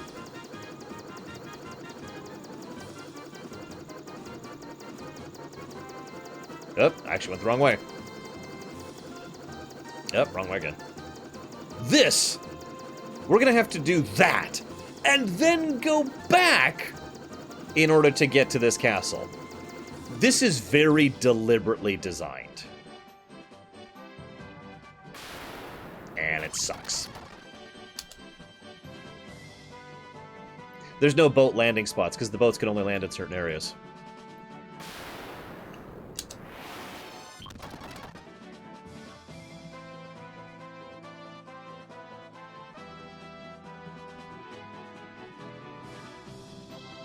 Oh, right. I'm sorry. I know what you're talking about, Green Boots. So, for those of you not aware, I mentioned earlier that there's a way to sequence break. The way you sequence break here is you take the boat to the mouth of the river, and then the boat immediately and automatically turns into the canoe, and that technically allows you to, you know, go through. It allows you to bypass this whole thing. Now, from everything I understand, that's kind of an unintentional sequence break thing. It was not... This is where you can land, right here. Right, that exact spot.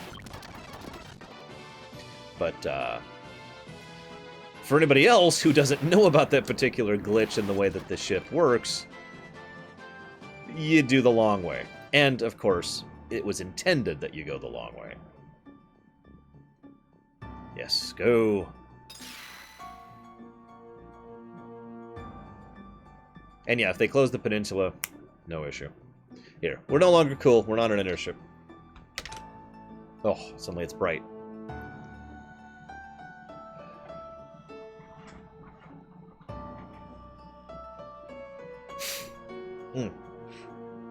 It could also be that they basically intended both to be a thing. That it was always intended for you to be able to take either route. That is totally possible. Let's see if I can remember the route through here. I do like a lot of the music in FF1. Even on the original NES version, Nobuo Uematsu shows that he knows what he's doing. Oh my god!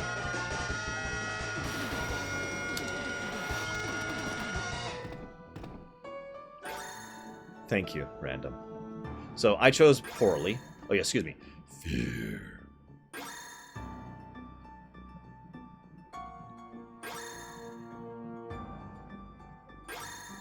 I'm probably wrong. Yeah, I am. Okay, I had it flipped. It's always the bottom one. I knew it was either always the bottom one or always the top one. And the top one has been wrong twice, so it's always the bottom one.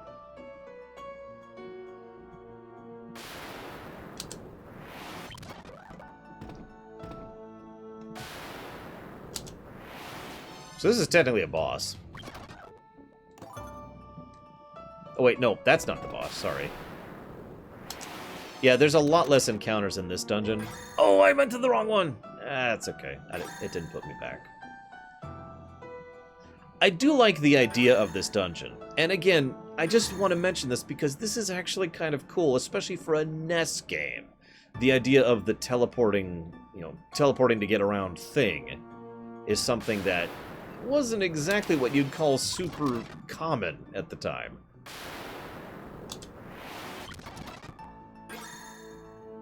That was the wrong one.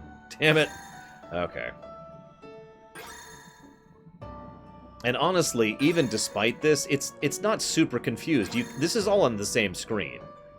So you can actually tell where you're going, even without knowing where you're going. You can just look and be like, oh, well, I'm here now. This is this area. In other words, and this is really, really, really, really important, this is not samey. Too many dungeons that pull the teleport trick deliberately or unintentionally make it samey. In other words, a lot of repetition in the design and the layout, which makes it much easier for you to get confused, to lose your track and start going the wrong way. And samey equals bad. Let's just put it as bluntly as we can.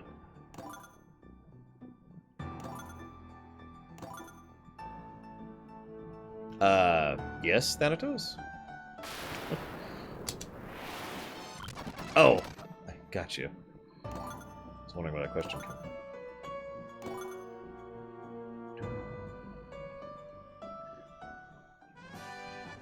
I forget the exact context because it's been a long time, but this is one of the only times the player character spoke was with the rat's tail in the original NES version. Dragon Zombie is dead. Also a mini-boss. See you around, Satoshi. Okay, so we now have the rat's tail. I gotta be honest, I don't know what the deal is with the rat's tail. I don't know why there's a rat's tail here. I don't know why it's the thing that enables that Bahamut wanted us. I mean, I get the concept. The idea is that it doesn't matter what we got. What matters is that we went through this ordeal and proved ourselves and got a random token. It doesn't matter what the token is. It matters that it's at the end of this Dungeon of Doom with dragon zombies and all this fun stuff, and we have to go get it. Okay, sure. But why a rat's tail? It's a rat's tail even in the proper remakes. I mean, maybe Thanatos? Because, I mean, everyone says, you start off any adventure killing rats, so maybe the idea here is that we have to prove our true adventures by killing a rat. I don't know. I don't actually know. This is a hole in my knowledge.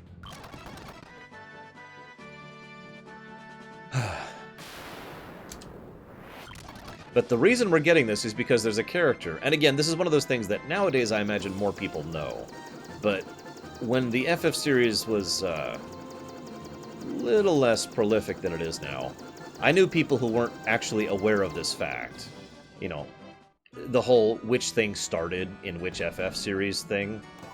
So how many of you know the fact, I mean, obviously most of you guys do, that, obviously dragons are in FF1. Duh, it's based off of Dungeons & Dragons, but Bahamut, which is pronounced Bahamut, is in FF1 as well.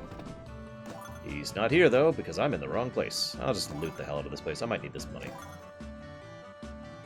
Yeah, chocobos were added in 2. Bahamut is in FF1, and I'm in the wrong place to meet him, apparently. I can never remember which one is his. You really should go to all these anyways if you're playing this normally. I think it's this one. It's the one I have to park furthest away to enter. That's definitely not it.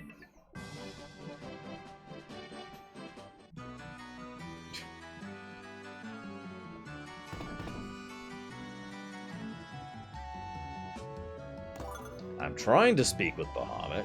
God.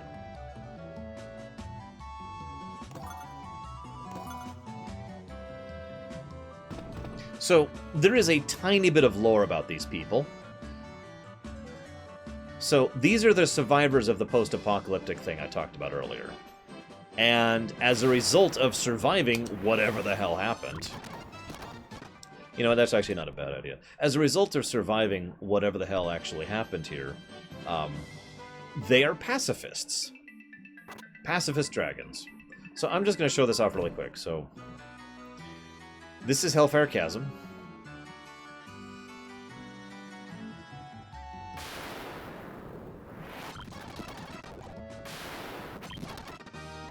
These do not count for the encounter counter, by the way. What's over there? You want to tell me what's over there? Well, I can't tell you what's over there. Go no further, I beg of you. How would you like to live with us here? Forever and ever.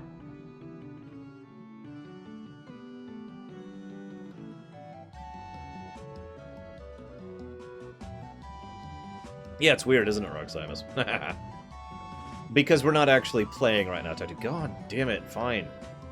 Ugh. There we go.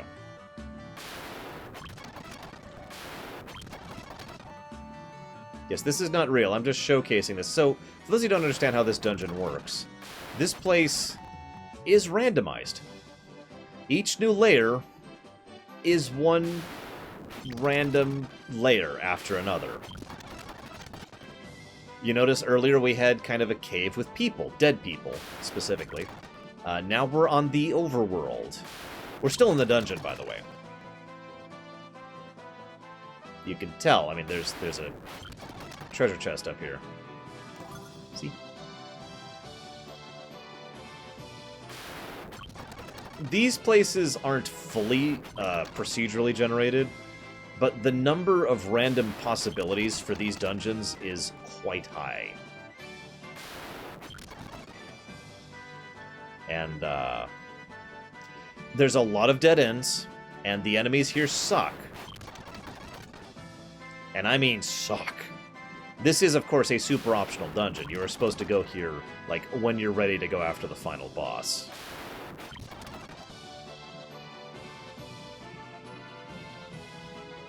So, anyways. I'm not going to show off any more of that. I just wanted you to see what those optional dungeons were like.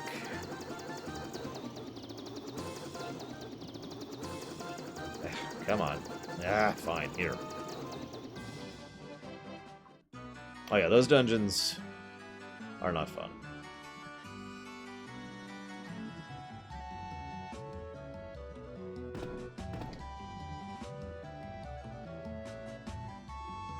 So here, of course, is Bahamut. Long has it been since men of courage stood before me. Your bravery would seem worthy of consideration. I imbue you with paw. The rat's tail is a fitting token of strength and honor. So be it. I shall honor you with titles befitting your valor. And he literally gives us a class change. This is very, very, very technically the first class change in the Final Fantasy series. This was also really, really cool back in the NES. So this is when people who knew this game could really plan out interesting things as far as how to proceed. So yes, we actually changed sprites too, even on the original NES. So we are now a master instead of a monk, a red wizard instead of a red mage, and a knight instead of a fighter. Now, it also made your characters look older, which is something I always personally loved back in the NES era, because it made me feel like we'd been adventuring for a while, gave it a sense of investment, I think is the word I want to use.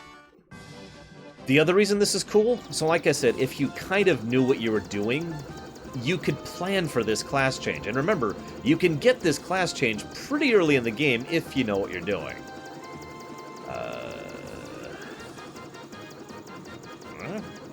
I don't remember where to land for Onrak. I really don't.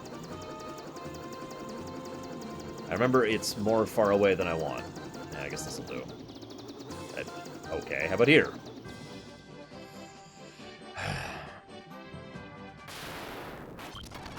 Anyways. Ratsbane. Yes. So, for example, monks are actually kind of crap in this game. It takes until about level 10, which is actually a decent ways into the game, relatively speaking, you know, again, in terms of overall power. Remember, the old level cap in this game was 50. So it takes until you're 1/5 of the max level of the way through the game before monks start doing decent damage. This is a mermaid, by the way. She's not flirting with us. She's just a mermaid. But anyway, so a monk starts off crap. Monks start off like crap. It's not until level 10 that they start to average the damage of some of the rest of your party. It's not until much later that they actually start doing real damage. But a master, the upgrade to a monk, is actually basically the best class in the game. In the original NES version, it was actually quite easy for 4 masters to kill Chaos in 1 round, and that was a fairly common strategy. Red mages don't actually really get that great, but there are several other things with regards to the class changes that help vary them up from their earlier to their later thing. Thieves is another great example of this, but Thief is a little bit of a slight variance because a thief starts off, and thieves are garbage. The one and only thing that makes a thief unique until they get their class upgrade is the fact that they have a higher agility or whatever it's called. Basically a speed stat, which is supposed to make it so that they can run away faster. Pro tip, it doesn't. They can't. It's a broken stat. And my red masters cannot learn level 7 spells. Damn it, that sucks. Anyways. So, a thief is utter garbage from level 1 to level a billion. But the moment a thief becomes a ninja, the stat upgrades they get and the additional options they get make them way stronger. And ninjas can't outdamage masters, but are those legs really yours? But ninjas are probably some of the, I'd say the second best overall class in the game, right behind red wizards. Yes, they were casual, at least some of them. I believe the original Origins version still had some of the brokenness. Okay, so welcome to Onrak. I do want to talk about the lore of this place briefly. First of all, there's dragons here. Hi. Onrak is the nation, if you don't remember, in which... oh, that's right, I need to get the ferry before I can go down. I don't need to have the Oxyale. Anyways, this Onrak is the nation that was known as the state. That was the place, or I'm saying this wrong. Onrak was one of the cities in the state, which we will assume is the nation of Onrak, but as I said earlier, could also be implied to be a single unifying state that includes the Lufane. And they were one of the major superpowers back before things went badly. Just for a little bit of perspective, that city way over there in the upper right, that's Lufane. Or the lower right, I forget which one, but it's one of those ones over on the desert continent. So, this nation was the one who made forays into the interdimensional rift, found Shinryu, found the living crystal, created the mannequins as a failed attempt to make a weapon of war, and also made Chaos, you know, the bad guy from Dissidia, as an attempt to try and defeat their enemies, who were employing a great deal of summoned creatures and, of course, Omega. Now, they never say who they're actually fighting, but based on what we see of the world, it seems pretty clear that the nations they were fighting were the ones down south. See, Lufane and Onrak both are kind of connected to each other, and Cornelia and the Elven Kingdom are connected to each other. So it seems to me this was a very literal north versus south situation. So now I need to go to the Desert Caravan, which I don't actually remember exactly where that is, to be completely honest with you. I feel like it's over there, so let's just go.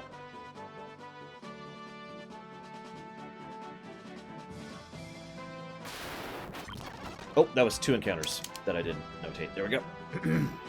Falling behind. These encounters are going behind. This is going by so quickly. Is this it? Yep, this is it. Okay. Hey, I'd like to buy the ferry for 40,000 gil. Now that, I believe, is actually up from the original NES version. But, relatively speaking, it was still a huge amount of money, even in the original NES version. I distinctly recall getting to this desert, and just running around and grinding for a while to get the money necessary to buy the damn ferry. Point of note, you literally need that ferry in order to complete this game. Unless there's some glitch that I don't know of, which is possible. Is this bothering you guys? If it's really a bad thing, I'll stop. This is just for fun. It's not really necessary. Yeah, that's a plot gate. It's something that nowadays I refer to as bad design.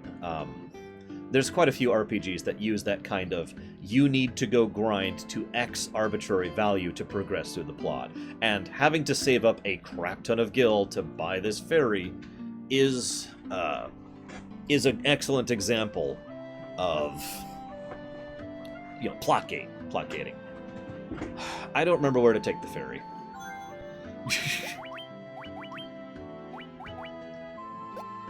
I actually don't remember. Oh, the spring. The spring. Oh, yeah, something they don't...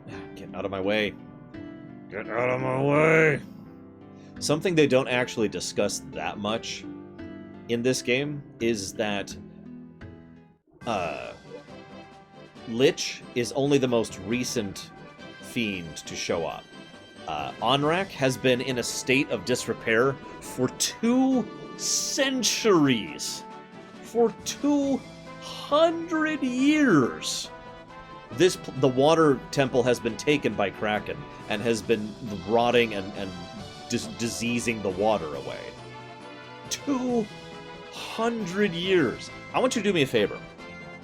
I want you to look at what happened in the year 1817 and then think about that for a long minute. Whoop.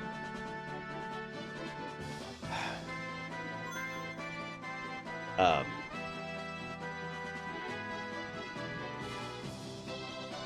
don't remember where the fairy town is.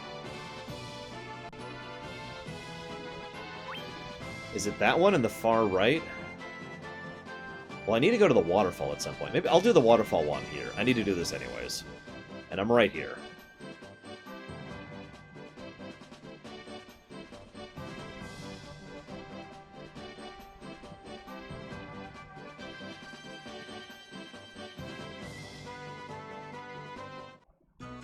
Yeah, by the way, that completely, background-looking waterfall thing is another one of those plot-required dungeons. Have I mentioned that this game doesn't really give you a lot of hints as to what you're supposed to do or where you're supposed to go? Not to my knowledge, Mugen, no.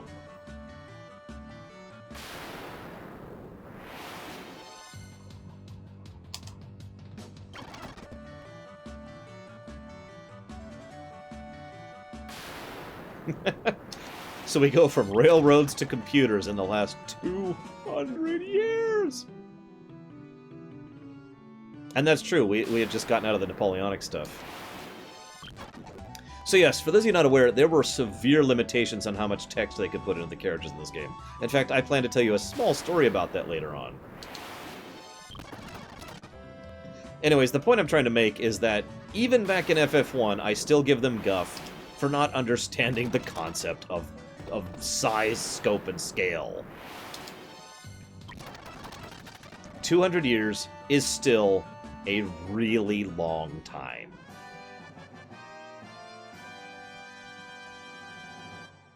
Okay, so there's the warp cube. I don't think I need any of these, but just in case.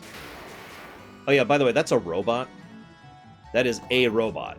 That's not a Magitech or anything like that. That is just a straight-up robot. You also get a lot of gil from these chests, which is useful if you do this before you go and get the ferry that I just bought. So, 9 monster encounter formations start becoming a little more common pretty much from this point on. And they're terrible. One of the most common tricks that FF1 pulls in order to try and make the game take longer and to add difficulty is making it so that you face a monster. Oh, you also face 8 other of the monsters. it's a fairly cheap way to increase the difficulty. I know. It's a NES game. I shouldn't be super hard on it, yada yada yada. It is still, in my opinion, a fairly artificial form of difficulty, especially since, in some cases, it doesn't even make it harder, it just makes it more arduous. There are quite a few examples of these 9-stack enemies that aren't actually hard at all. It's just, they just sit there and they're like, and we're gonna take absolutely forever to do anything. I mean, maybe if I had infinite time and was immortal, this kind of thing wouldn't bother me, but I do not have infinite time, and I am not immortal yet, so until these facts are fulfilled, I would still prefer not to waste time on an encounter that isn't engaging or fun, and is basically just making me spend more time in order to move forward. That's not to say that there aren't some interesting designs of dungeons in this game. There are actually a few. But for the most part, most of these encounters are not super inventive. And that actually brings me to an interesting point. For those of you not aware, the FF series didn't actually use battle scripts until FF4.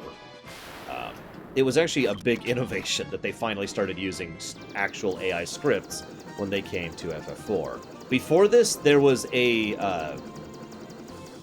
how do I put this? There was a priority list? I guess that's the best way I could put it. In other words, on turn 1, the enemies will always do X. On turn 2, the enemies will do Y. On turn 3, the enemies will do Z, etc., etc. They will keep to that pattern very consistently.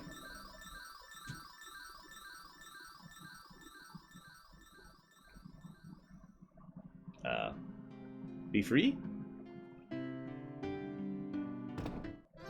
Do you have, like, a lesser cure? No, it's a black mage place. This is white mage. Curaja! No. Yeah, no. Oh, that's... I actually didn't notice that. It actually tells me only a white wizard can learn that spell. Hey, Biozilla. Welcome back. That broom is always trying to weasel its way out of chores. I don't know what to do with it. I'm skipping a lot of the NPC dialogue. In the original NES version, there was a lot of NPCs that basically said random stuff. And I do want to give praise to that. Because even back in the NES version, they made the effort to try and make it so that the towns felt like they were filled with NPCs. Like, none of them have any depth to them. None of them have any complexity to them. But... oh, God damn it. None of them have any complexity to them. But it's like... it's like your first adventure in D&D. I know I keep going back to that, I'm sorry, guys. But you remember, like, when you're sitting there and you go into a town, and you're like, alright, I go to the inn. And the GM tells you, you know, alright, there's a bunch of people at the inn. And I'm like, okay, cool. You know, I go to try to get a thing, and he's like, hey, this one person says, man, I really wish this broom would stop disobeying me. And that's the full extent of the characterization that one random NPC gets. But... but it is still something. It is something that actually does help to add just a little bit of flavor to it. And again, makes you think that you're just sitting down, having an adventure with your friends. I am going to buy some stuff here while we're here. There we go. 99 cottages. That should be enough, right, guys? I'm going to buy some of these. Some of these. Just in case. I didn't cheat for money, by the way. I just haven't been spending anything. So I do like the effort put into, like, oh my god, I don't believe it! You're outsiders, aren't you? How'd you make it this high up in the mountains? What, can you fly or something? Ah, that's impossible. Right? I do like the effort made into doing this. I feel like they did a lot more, well, of course they did a lot more in the proper remakes of this game, because they could put more than one text of dialogue into the characters. Where the hell is this thing?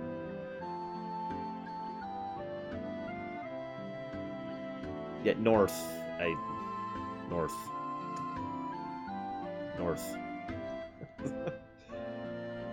I went north from the item. Oh, okay, hang on. Maybe there's another north I can go. Get out of my way. Aha! More north. Oh yeah, because this was in the Dragon Quest area, you had to res at churches and not at inns. Oh yeah, this is where you talk to the pirate who gives you the hint about the caravan. All he says is that he caught a ferry and sold her to a caravan. He doesn't say where the caravan is, or anything else whatsoever. Ah, yes, I rescued you, it's okay. So she's gonna get us the Oxy Ale.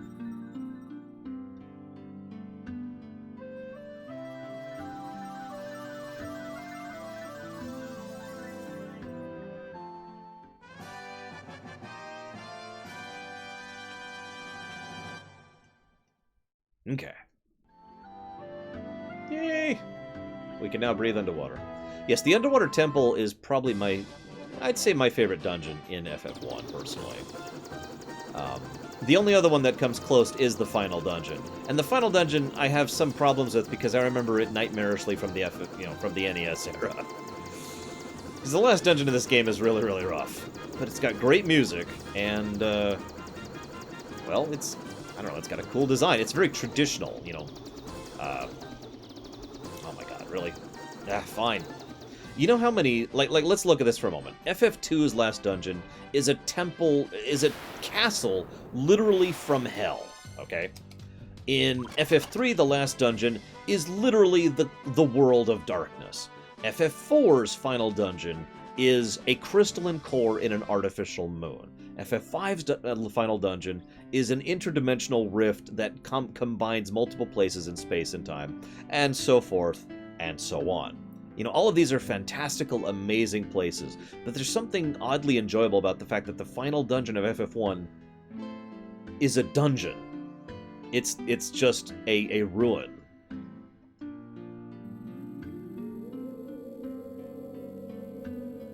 So, she's dead. She's been dead for a long time.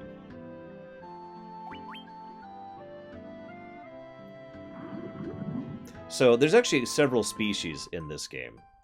One of which is, of course, the mermaids. The mermaids used to live in... Come on, a little further.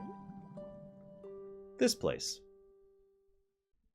Cool little thing there. I love the music in this place. Now, there is one thing I don't like about this dungeon. So you have to go, like, left all the way up, and then right all the way down, or right all the way down, right all the way up, and left all the way down. I forget which order it is. But you have to do both in order to complete the game. I never remember which I should do and in which order. And I get super duper lost in this dungeon. And you want to do the one that leads to Kraken last, at least in this version, because that's the one that gives you the portal out. And I don't remember which I'm supposed to do. Yeah, I know I'm supposed to go up first, but I don't remember if up is left or right. So I'm just kind of guessing right now, and we'll see what kind of staircase we say. Okay, that's down, so I don't want to do that.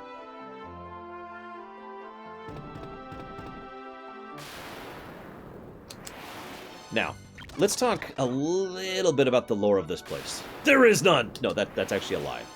This used to be part of the Onrak Empire, the state that I mentioned earlier, back in the Dissidia thing. But a lot of the actual specifics of this place and why it's here and what they used it for are left to the imagination. I personally have thought of several stories that fill the idea of this place, but I don't actually know specifics, and I feel like I missed a couple of questions. Hang on, let me scroll up for a second. I did miss a question from Biozilla.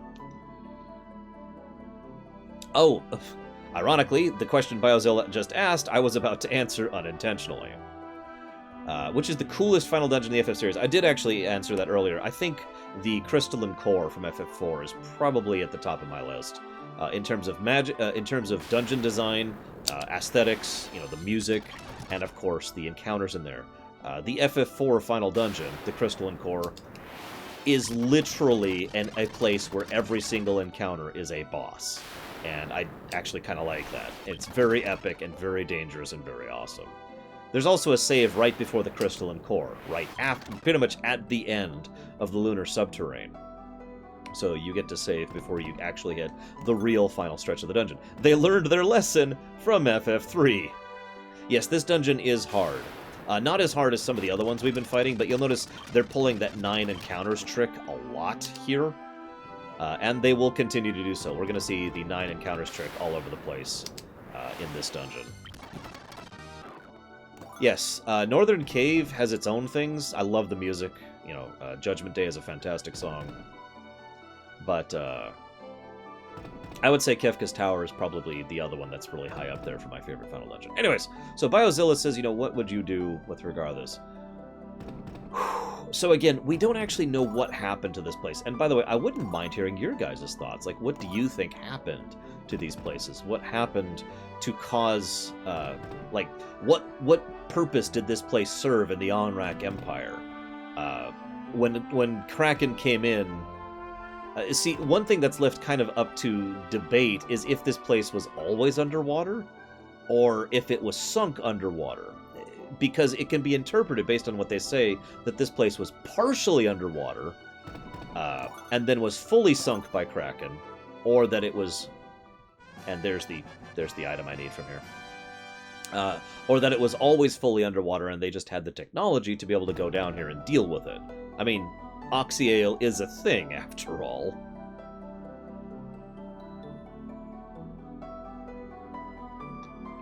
Via Infinito is not a dungeon I enjoy.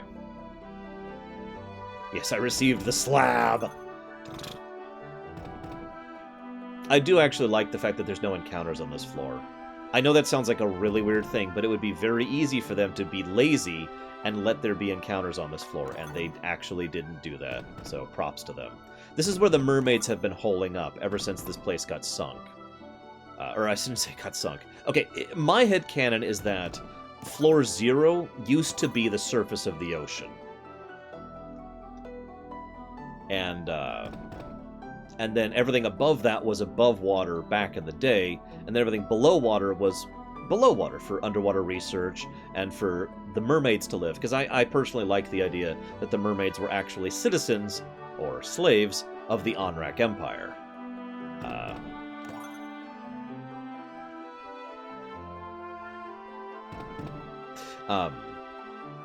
And of course, when this place was sunk fully by Kraken, the mermaids fled to the upper levels because Kraken took over. Kraken and his monsters took over the lower levels. So that's my personal headcanon explanation for what's going on here. And I hope that answers your question, Biozilla. Hang on, I'm going to do something I haven't done yet. I'm going to equip Sid.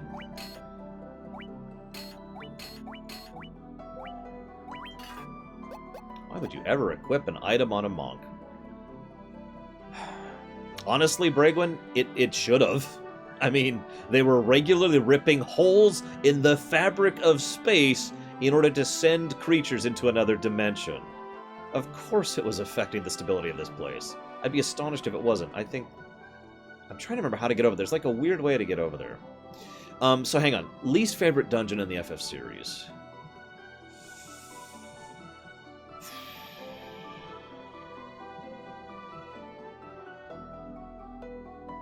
Obviously, Bahamut would be at the top of my list, but I was told I couldn't pick that one. So...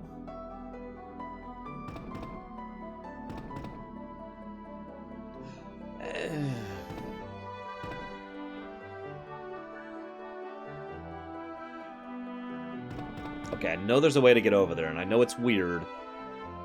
Honestly, as much as I hate to say this, I think I'm going to have to go with FF7. It's not actually a bad dungeon, but I don't like it. It feels too alien and weird for me. And it doesn't, aside from the song, which is amazing, it's one of my favorite Last Dungeon songs ever, it doesn't really make it feel like I'm going through a Last Dungeon for me. It just feels like it's, you know,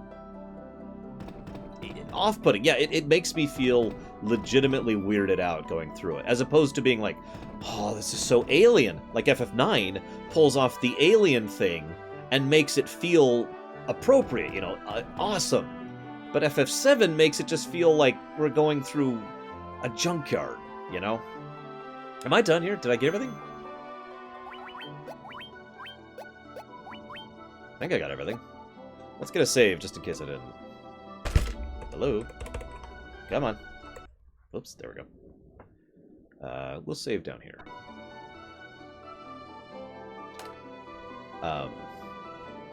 Favorite Last Dungeon in any game ever? Ooh. If I was to say Skull Castle, can I count all 4 stages of a Skull Castle, or would I have to pick just one? Because that changes my answer a little bit. So yes, now we go down to Kraken. I mentioned earlier that I consider Carry the hardest of the Fiend fights for me. Not counting when we go down to the Shrine of Chaos in the past. That's kind of different.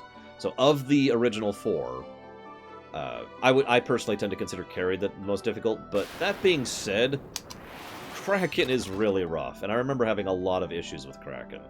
The only reason I don't remember having issues with Tiamat, even though she is in most ways harder, is because of the fact that she's... I knew she was hard. I had Nintendo Power. I knew walking into it that she's super rough, and I grinded my balls off in preparation for fighting her, and so I was a little better shape for fighting her than I was fighting Kraken or Carry. I don't remember the way back down. 9 enemies. Jeez, I'm gonna have to heal soon. Can you believe that? I am level 99. And I finally equipped some gear. And I'm gonna have to heal soon.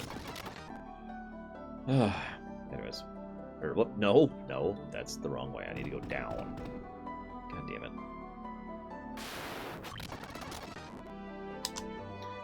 Look, I'm just trying to get rid of my balls.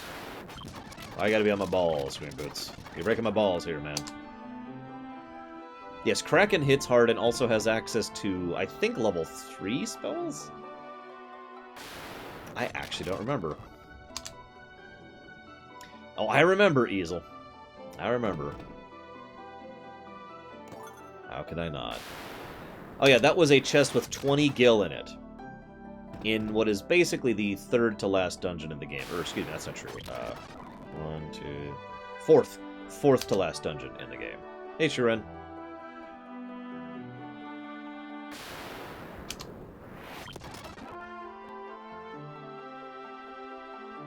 There it is. Okay, it was northeast. Yeah, I forgot about the Mirage Tower. That's why I had to correct myself. Yeah, the DS remake does get rid of the 9 encounter thing. The NES version does have it. So, hardest and weakest boss of the FF series. Well, the weakest boss of the FF series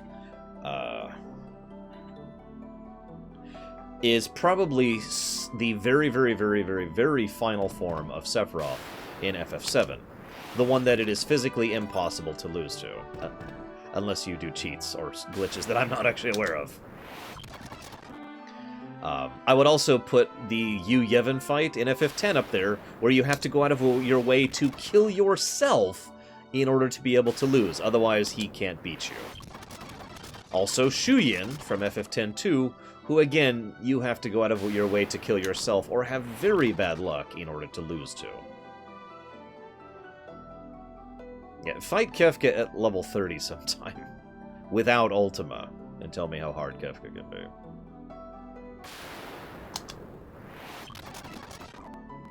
Hardest boss? I gotta think about that.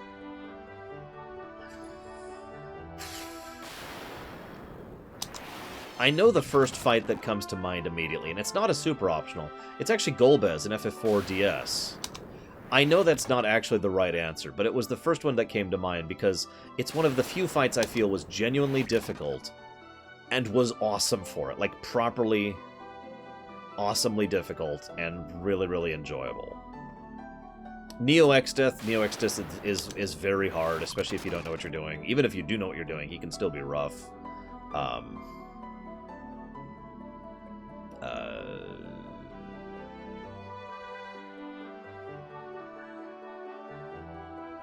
Yeah, hardest non-optional fight, I would definitely give to Golbez in 4DS. I think I agree with that completely.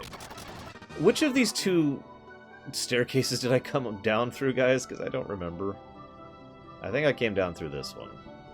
But if we're counting super optionals, personally, I always found Ruby to be more difficult than most of the other super optionals in the FF series. Ruby weapon, 7. Okay, I obviously came down the other one. I was right.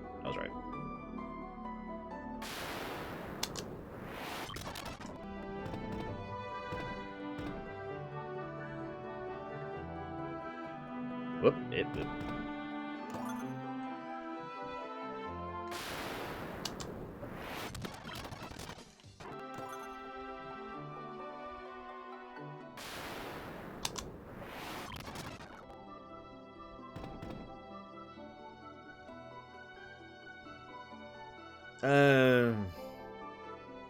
That's debatable, Easel.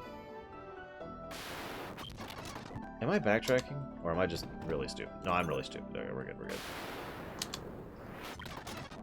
Yeah, I should probably start healing.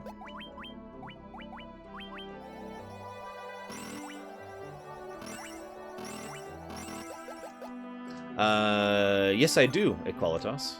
If you look for Lore Week with the word Spider-Man in it, you will find it. There we go.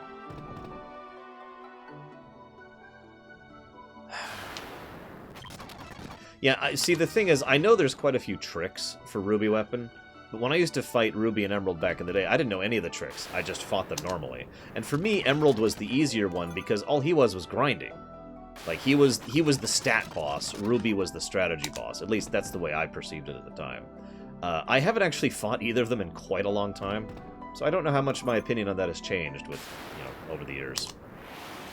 So the lowest level I've been making it to the floating continent in FF6 is level 12. That is my personal record. That was a deliberate attempt to get there at an extremely low level, specifically to level in the floating continent. And I was using the Vanish Doom trick in order to level once I got there.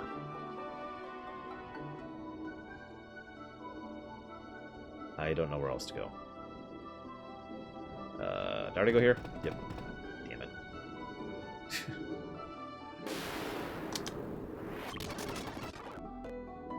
Did I already go up here? Nope. Okay, here we go.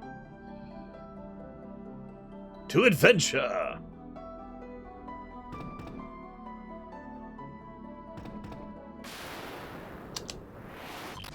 I didn't even know about the Lucky Sevens trick. And I also didn't know about stopping Ruby. Yeah, thankfully we'll not have to walk out of here. That's another reason why you want to go up before you go down.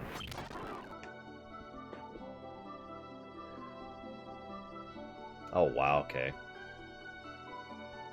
Highest level coming out of Mako Reactor 1? Not 99. I am not as crazy as that one dude. Yeah, that's where I came from. I don't think I've ever leveled there. Ever. So whatever the default level is when you leave the Reactor 1, that's the answer.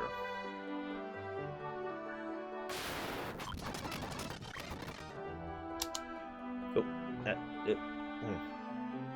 Yeah, for those of you not aware, there is someone who hit level 99 this year, actually, in Reactor 1 in FF7, before blowing up the reactor. This is not a joke. You can look it up yourself. He streamed it, so there's video evidence of this. By the way, I actually had decided, without my sis to help me do this, without someone to help me do this, that I wasn't going to be doing the encounters counter thing this time. Even though I like doing the encounters counter thing and it's fun. That's when I came across this idea. This is so much better. I hope, again, that the noise doesn't bother you guys. I can barely notice it at this point, to be honest with you. But, this is so much better than tabbing over to a spreadsheet, clicking, typing a number, enter, back to the game. Every single encounter. Honestly, that might have added several minutes to my playtime of some of the old FFs and the old Lorerun by itself.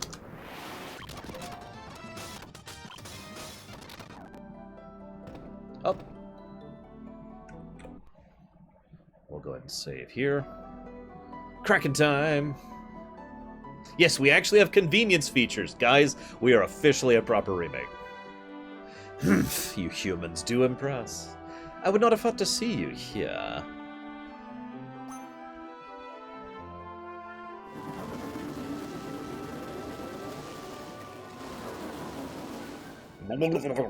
But you really think you can defeat the Fiend of Water in my own domain? Why do you have a cloak? Oh, these Clark will be at home. Kraken. And then he dies.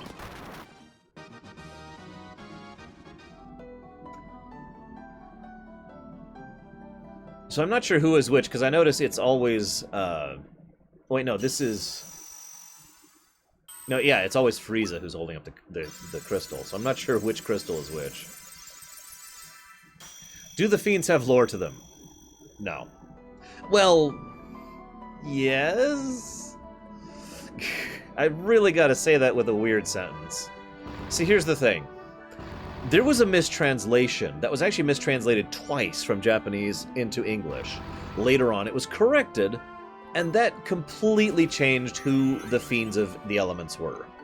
See, the mistranslation made these into aspects of chaos. In other words, the idea was that when Garland is sent back into the past and he, becomes chaos, his hatred would manifest as these four creatures, the four Fiends of the Elements.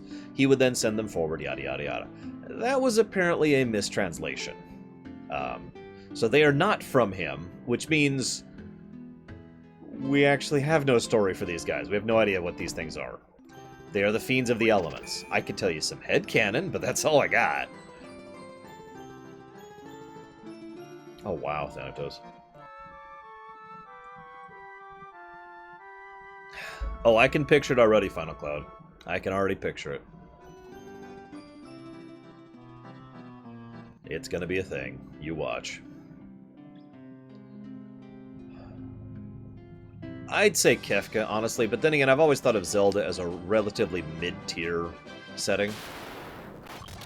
Not high-tier, like, say, FF in general, and FF6 in particular. Okay, so here's my headcanon. I don't know if I did it on purpose earlier or not. I'm sorry, this is wrong. I did on purpose earlier refer to them as the Archfiends, or the Archfiends of the Elements. And that's because my headcanon is that these are the ancient Fiends of the Elements. That the concept of there being elemental lords is a universal constant, not just within the world of Final Fantasy, but within the setting, within the multiverse of Final Fantasy. And so the idea being that if there is a world with a strong elemental presence, then it has these four Fiends within it. Make sense? But the idea is that I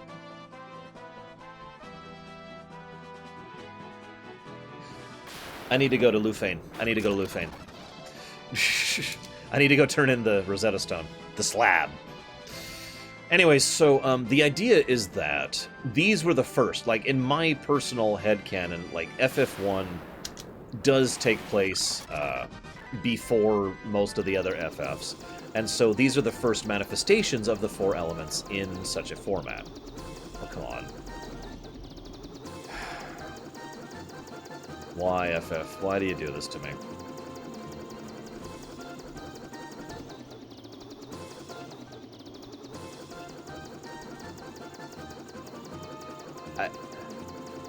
Really? Really? I thought I could get a little closer than that.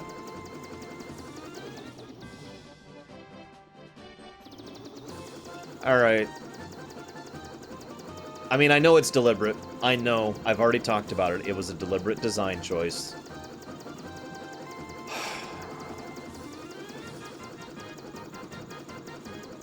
I see where I am. I can go anywhere in the airship. I just have to walk there first. Okay, that's the Elven Castle, so...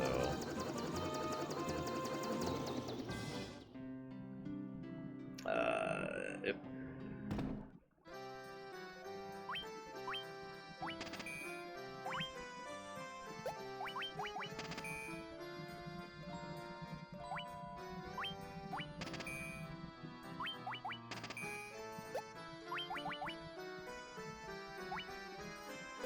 That's good. I feel like he's up here somewhere. Nope. Yep, that's him.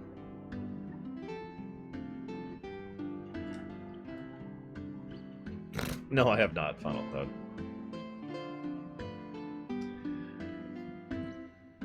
Yes, we can now decipher the Lufanian language.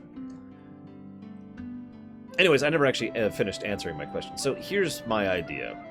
I think that any given elemental lord is a summoned creature. An Eidolon, an Eidolon, an Esper, a phantom beast, whatever term you want to use. I've always considered all of the, with some exceptions, most of the FF summoned creatures to be the same general species as each other. So the idea I've always had in my head is that summoned creatures vary based on the summoning, right?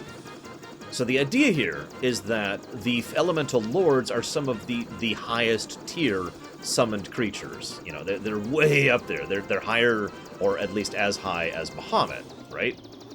But only very, very specific and powerful individuals can summon them, and for the most part, those people, once they summon them, they stay adhered to them, right? You with me?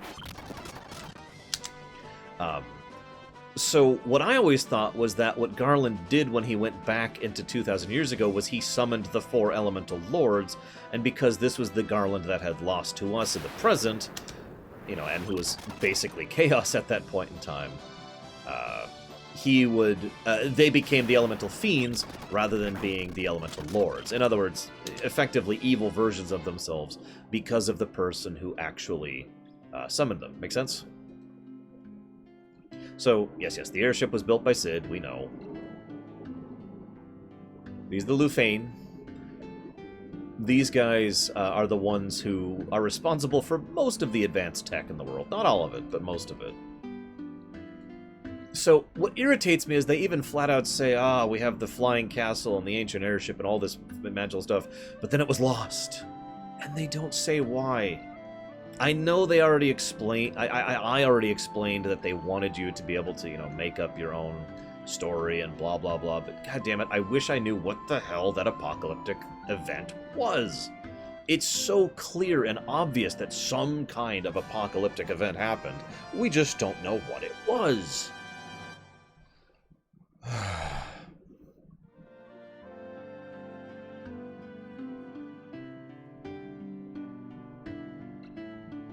Yeah, I could see that for Diesma in FF12. It was Genova! It all makes sense. They also, this is where we find out that those 5 bats in Garland's castle were specifically sent to figure out what the hell is going on and report on the situation, and we haven't heard of them. It's weird. So, we are now going to go to the Mirage Tower, which is a tower that reaches up to the heavens, although it's mostly a symbolic thing. Both in the original version and in the remakes, it just has a teleporter at the end that leads to the Sky Castle, which in the original NES version is actually a space station, and in the proper remakes is merely a castle that happens to be flying in the sky that Tiamat has taken over.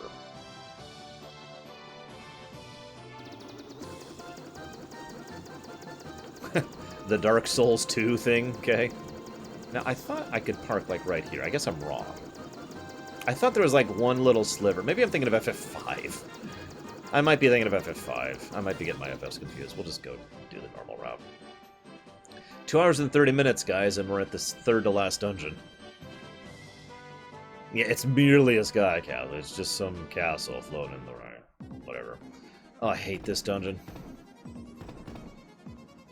You know why? Hang on, I'm going to try and demonstrate why. Give me a second. Okay, you can't quite see it, but my destination is like right over there. So in order to get there,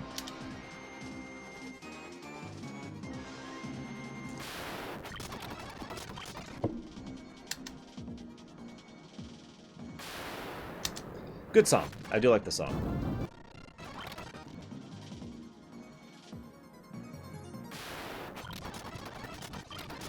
Oh yeah, the enemies in here are pretty rough. This is pretty much the time at which the trash starts to get really, really rough in this game. And if I'm not mistaken, and I'm not, because I know this game, in the original NES version, actually it might even be in this version, the nearest place you can save is outside of this tower. So you have to go up this large tower, which has, I forget how many floors, we'll find out as we go through. Quite a few floors to it.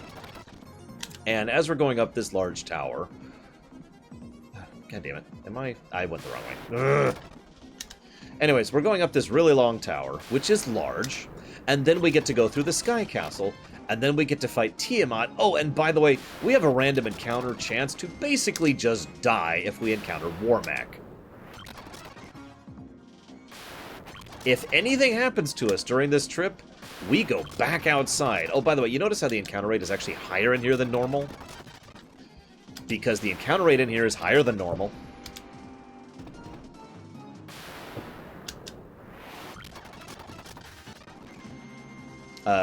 No, I did not, Dr. Nimbus.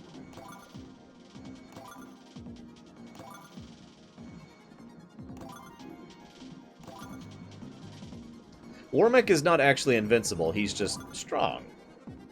He is... debatably harder than the last boss. It depends on which version you're playing. Most people would argue that Warmack is harder than Chaos, and I would agree with that. Yes, if you had any money problems at all in this game, you don't anymore. Again, I did not cheat for money. That 380,000 gil, that's just from playing the game. Ugh, I don't actually remember where I'm going.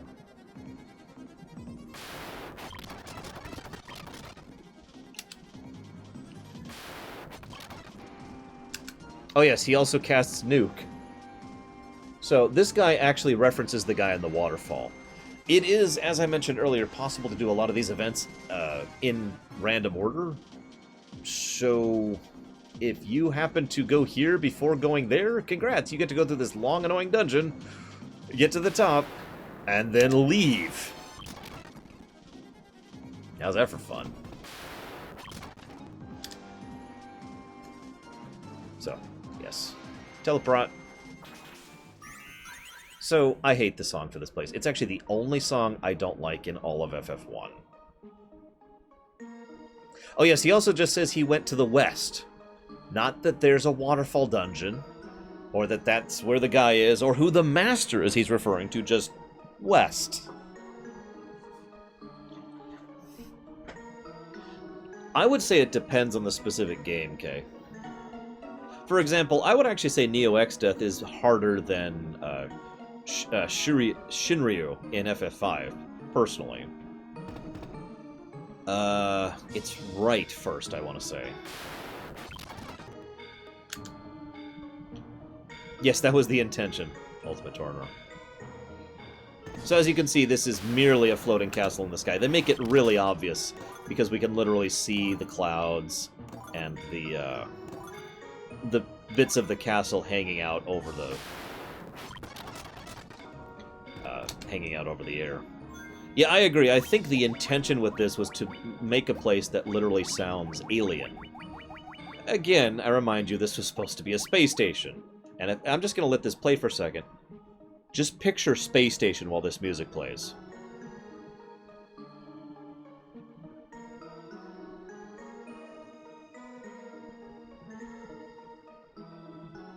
Can't you see it? Can't you hear it?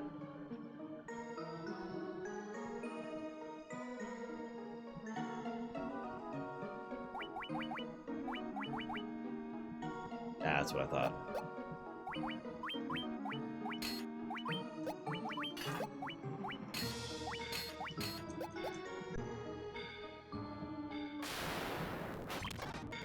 You know, to be honest, I don't know why they changed it. I feel weird. I'm the lore runner, but there's some lore I just don't know.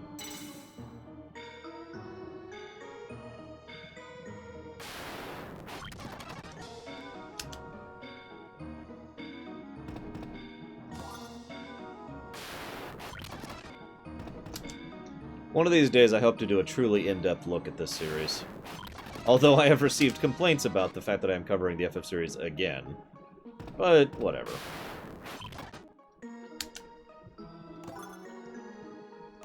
Well, obviously, this version of the song doesn't sound mechanical at all, but I would say the original NES version does sound mechanical, yes. No, we're not doing Excalibur this particular run-through. I don't even remember what the Mazmune is. Oh yeah, by the way, the Mazmune is in FF1, and it is basically the best weapon in the game. See, here's the thing. In FF1, the Mazmune is not actually the best damage output weapon in the game. Okay, there's the Excalibur thing. Anyways, it's not the best damage output weapon in the game, but anyone can equip it. And let's just say Mazmune on White Mage is pretty much always a good idea. Even if you're not doing the 4 White Mages challenge. Which I actually hope to do someday, without cheats or anything like that. Obviously, I guess. 20 playthroughs of FF6? Done! Oops. God, these things are really starting to hurt. I want to remind you that I am level 99, and I haven't exactly been keeping my guys unequipped. I have been gearing up as I go through here. I'm going to actually start using save states, because this place is a little dangerous.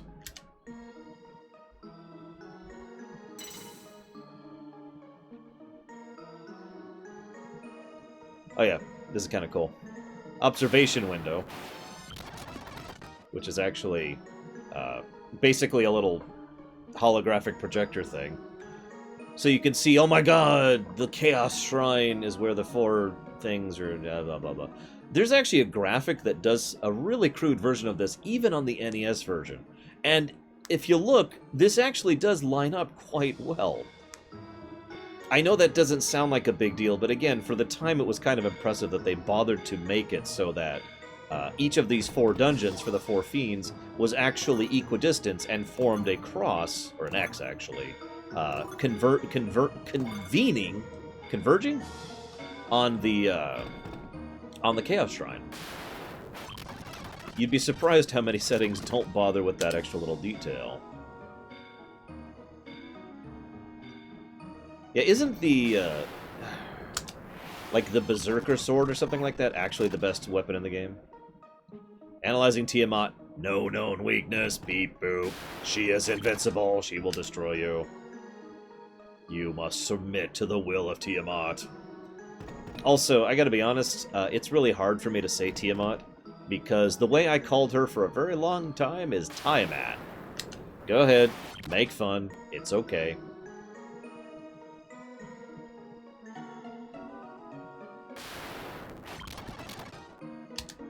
Barbarian's Axe. That's exactly what I'm thinking of. Okay.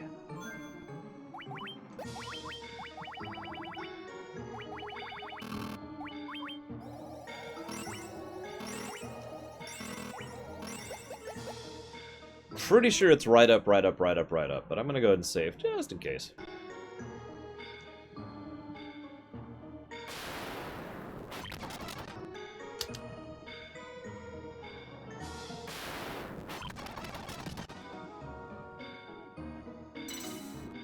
Yep, it was right up, right up. I was right. I actually remembered that. So this is where you can encounter Warmech.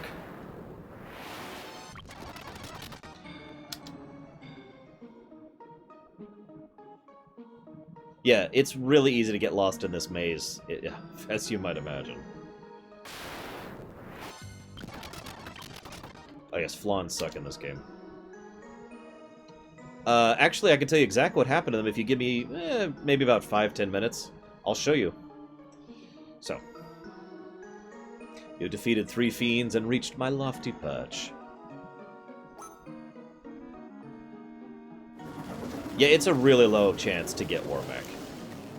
I have very rarely seen Warmech, even when I've actively sought him out. More the better. May the image of Tiamat, the fiend of wind, be the last to burn in your eyes. Da-da-da! And then she's... Wow, that actually took a second.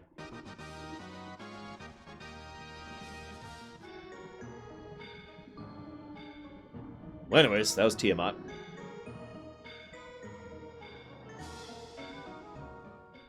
Not that I'm aware, Lurker, but there might be. One that messes with the specific encounter table that you're supposed to get. Actually, if you remember, there was a cheat I was trying to get that was supposed to alter your encounter table so that you get a specific encounter formation the next time you get a random encounter. I think that was actually FF5. Anyways, it didn't work. That'd be cool if you had a cheat like that. Oh yeah, there's Tiamat. Yeah, the game's totally over. We killed the 4 fiends. We saved the world. Now, the funny thing here, we did. We actually did save the world. I'm not actually kidding.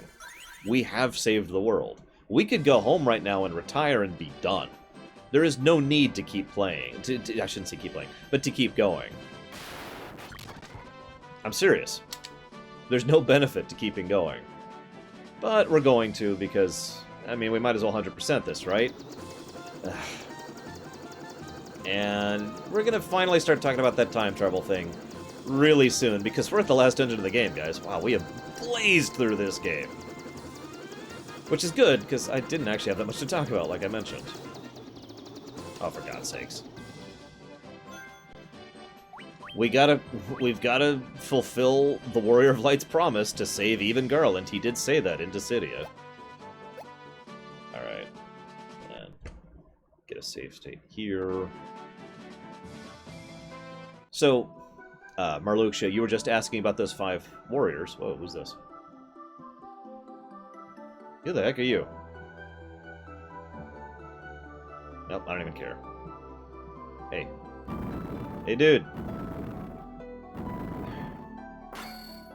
I imagine there were players who were like, oh, I don't know where to go. Oh, that's the Cronodia guy, okay. So these are the 5 warriors they sent out. We are Sky People. We came to this shrine to locate the source of the world's ruin.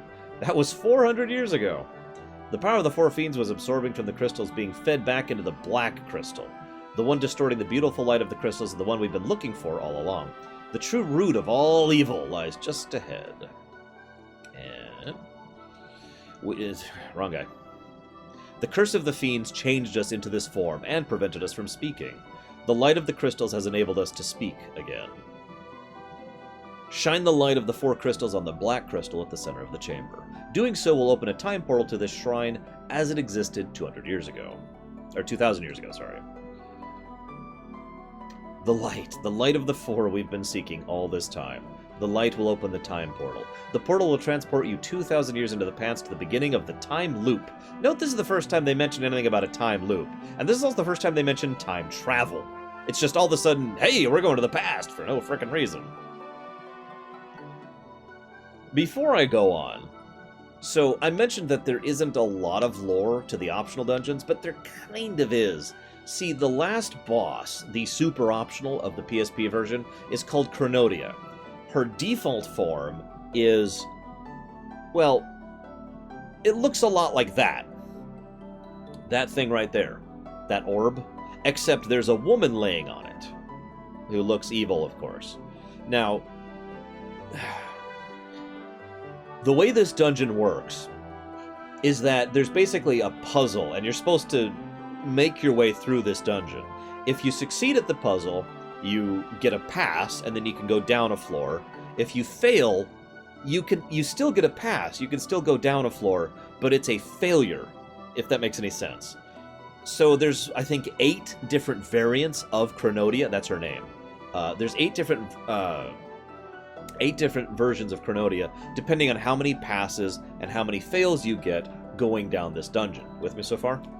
Cronodia herself, like I said, looks like that. If you get the full success, if you go through everything successfully, in addition to being the orb and her, also all 4 fiends are present as part of the orb, and Chaos himself is emerging from her hair. That's it. All I could say after that is speculation, but I think the fact that the super optional of this game is literally someone named Cronodia who has to do with this whole time thing, I think she's the actual originator of this time loop. Either in terms of initiating it, or being the modus by which it started, by allowing this time travel thing to happen. In other words, the idea here is that she is pretty much literally the Black Crystal, and that's who we're fighting. And then, if we fight her at her fully empowered form, she is empowered with all 4 of the Fiends and Chaos, just like this very crystal is. Make sense? So let's go to the past. 2,000 years.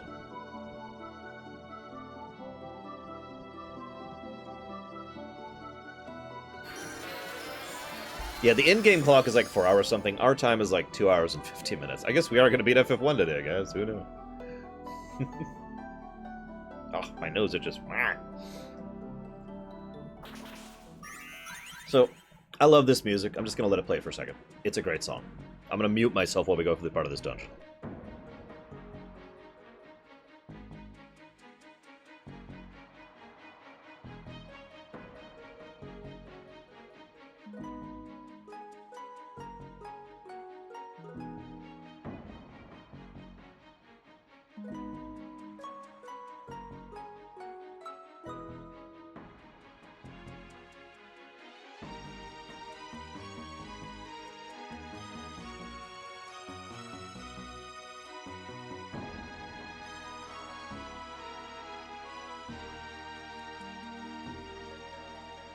Love this music. Anyways, this is the last dungeon. Like I said, it's very simple. It's just a temple. It is a well-built, well-constructed temple. This is the temple back when it was at its height. And this is actually a similar theme to 2 other songs in this game, but it is actually unique. It is, to my knowledge, only played at this part of the game, not counting optional dungeons that I don't know that well. Last chance to get in any guesses, just for fun, for how many encounters we're going to get here. Oh yeah, by the way, this is a good time to mention something else. So for those of you not aware, in older versions of this game, they hadn't figured out the programming trick of a song continuing from where it left off. Now again, this is one of those things that is so normal nowadays that I'm going to have to explain it to you in case you've never actually experienced it before. The idea here is that, let's say a song plays, you know, and then the song changes because, you know, another song starts. And then when we go back, the song would start over from the beginning because they didn't actually know how to do that. They didn't know how to code it to remember where the song was when we entered battle and then continue from that point. I'm not going to say what the counter is. I've already given my guess.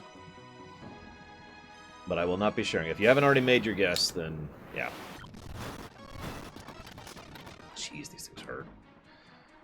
So, at some point we're going to have to talk time travel. I'm debating the exact best moment to do so. I think we'll do it after we've actually finished the ending. We'll get there, guys, don't worry. I don't actually know my way through this place that well. So I've mentioned in the past that for a lot of games, and the FFs are a big example of this, I get to a certain point of the game, and then I stop playing. I basically consider it defeated enough to put it down. You know, FF7 is a great example. I used to regularly replay FF7, and then as soon as I reached the last dungeon, I'd stop. I had reached as far as I wanted to. Whoops. I reached as far as I wanted to, and I was done. This is another excellent example of that. I usually get to the point where I get to the Chaos Shrine, and then I stop. This dungeon is insanely hard. And again, unless you have a certain circumstance, which I still think was actually a bug and not actually intentional, you can't leave it. So anything goes wrong in here, you lose all the progress from the moment you entered up until this point. Anyways, yeah, I don't actually know where I'm going. Oh yes, Bahamut in 12 is another example of one I almost never do. Oh, by the way, did I mention the encounter rate in here is very high? And all the enemies in here are pretty rough. Like, I don't know if you could tell that because of the fact that I am max level with decent gear and they're hurting. I really don't know where to go. Okay, we're gonna start left walling it at this point.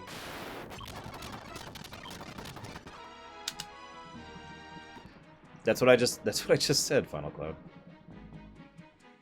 I still stand by my statement that I don't think that was intentional. See, the way teleport worked back in the day was it puts you on the previous floor of a dungeon, but there's no actual exit built into this dungeon. So the only way to get out is to go to the previous floor via the exit spell, and it really feels like that wasn't something they intended, because if they intended for you to leave, I have a feeling they would have just left a freaking exit. Oh, here we go. There we go. I didn't even see that. Just my impression of that, though.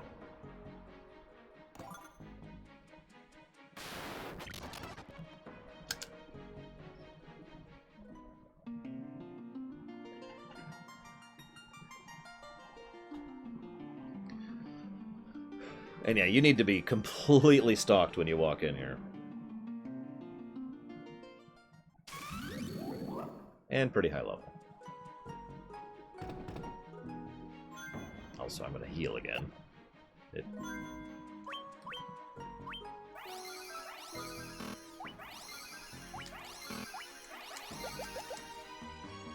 Okay.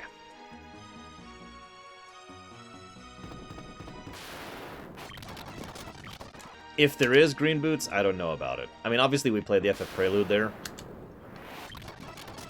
I don't know, though.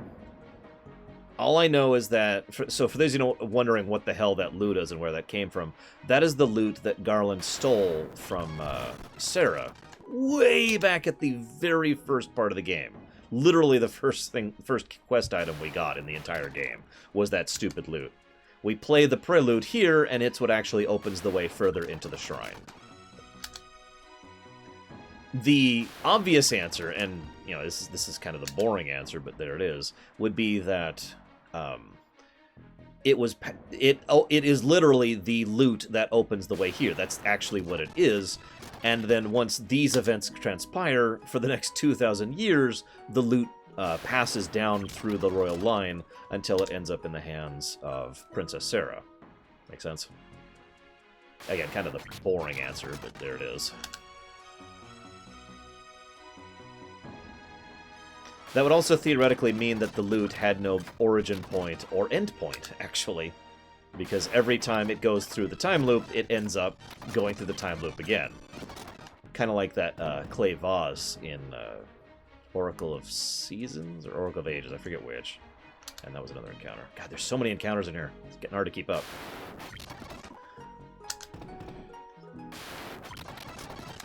We haven't even fought our first Fiend fight yet. Oh yeah, why are the Fiends here? That's actually one of the easiest things to explain.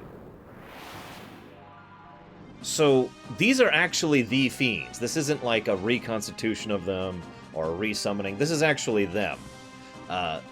From their perspective, this is before we fought them. For our perspective, it is after, obviously, because we've already beaten them. That makes tons of sense, right? Just go with it.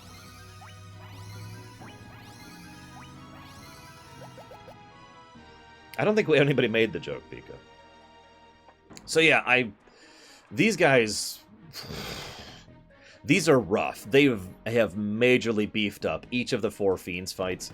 Each of them is basically as strong as Tiamat was back at the end of the Sky Castle, and all of them suck. I mentioned earlier, of course, that I wasn't counting these ones when it came to the hardest bosses in this game, but these are the hardest bosses in this game. It is my opinion that these things are actually harder than Chaos himself, these repeat fights with the 4 Fiends. So who wants to hear a funny story? I know some of you have already heard it, but, you know, might as well get it out there while we're doing the lore run and all that. It is relevant. So, I mentioned I've played through this game several times before. I actually just realized there's actually another time I've played through this game, which I wasn't counting on that, on the NES. I was cheating. And I had a Game Genie code. Merilith! And she's dead. There we go. I had a Game Genie code, which was kind of a no encounters code. Now, the specific way this no encounters code worked was anytime I got into an encounter, it would artificially set the flag for the encounter to the conclusion of the counter script. So basically what happened would be, and then I'd be back at the overworld map because the encounter would be over. It was a very quick run through the game, and I was like, man, I don't even need to level. This is great. And so I just blazed through FF1. It did count bosses, actually. I was actually worried it wouldn't, but it did. So, you know, I beat the bosses, and I'm like, oh, man, this is super easy. So I get to Garland, or excuse me, Chaos, and I run into a bit of a problem because Garland, or Chaos, I should say, doesn't have a normal end of battle script. What he has is a script that ends the game and triggers the ending. Why isn't that muted? I'm sorry, guys. But the script for the Chaos fight, the last fight in the game, was set to end battle. So I beat Chaos, and then I'm just stuck there. Forever. Because Chaos is gone, and I can't trigger the ending. And I'm going in circles now.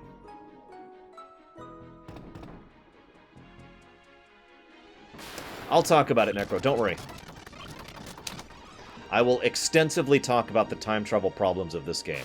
Make no mistake, I think they screwed up the time travel in this game. Whoop! Frieza's dead. Hang on, I need to get some life out of a butt here to help Frieza.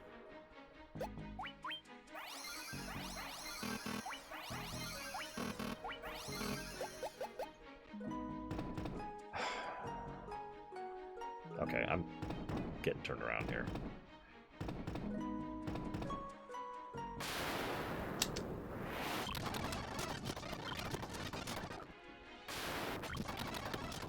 Oh my god. Oh, trust me, this game is all over the place with time paradoxes. The problem is, they could have made it make sense. They didn't. I suppose I could talk about it now. Why don't I just start talking about it now? Well, no, I don't want to do that, because it's actually going to take a lot of concentration. And I don't want to be playing the game while I'm discussing time travel. Seriously, they screwed this up so bad, guys. It is actually irritating that they did this. Whoop. I see what the problem is. So, you see this fog? Yeah, I didn't see this door here because of that fog. That's why I keep getting turned around. Oh my god. You'll notice I am still one-shotting these things, but because there's freaking 9 of them, they have a chance to do some damage and kill Frieza again. Oh my god. That... wow.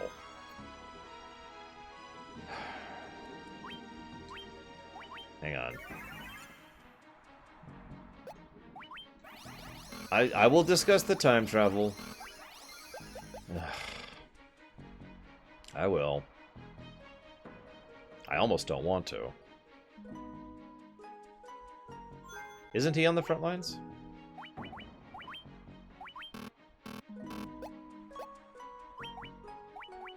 Oh yeah, I forgot that this game doesn't even do that. I really did forget about that.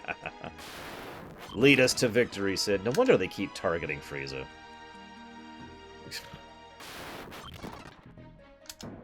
I really forgot about that. I was still thinking in the old front row, back row stuff. Ah! I'm stupid.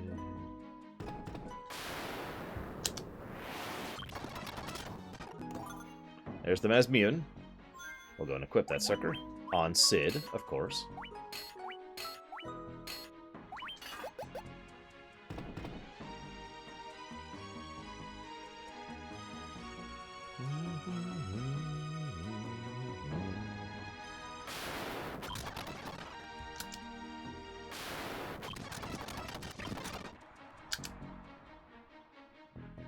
Okay, now to go up. I know, this seems like a good time to talk about the time travel, but I really do want to be concentrating for getting through this stupid place. I'm already having trouble getting lost in this freaking place. Oh, we're at the final dungeon. Oh, by the way, this place looks like a pentagram because video games are devil worship, etc.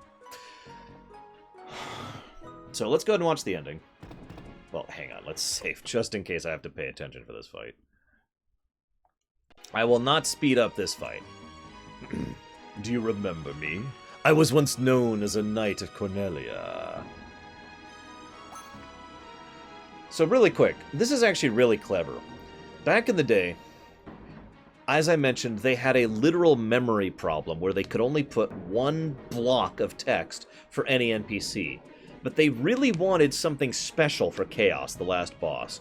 So what they did was they had Chaos right here on this screen, and you talk to him, and he has one screen pop up, okay?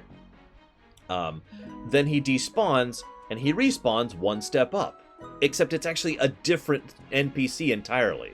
So you walk up, talk to the second NPC, second dialogue box. Despawns, third NPC, talk to the third NPC, third dialogue. And that's how they got more than one block of dialogue into a single character. He's the only one to do that in all of FF1 on the NES. 2,000 years from now, you killed me. I am Garland. Oh, you did defeat me then, but the four great forces saved me by sending me back through time. Plot twist. Once here, I sent the 4 Fiends into the future, where they shall once again use the great forces to send me into the past. In 2,000 years, I will remember none of this.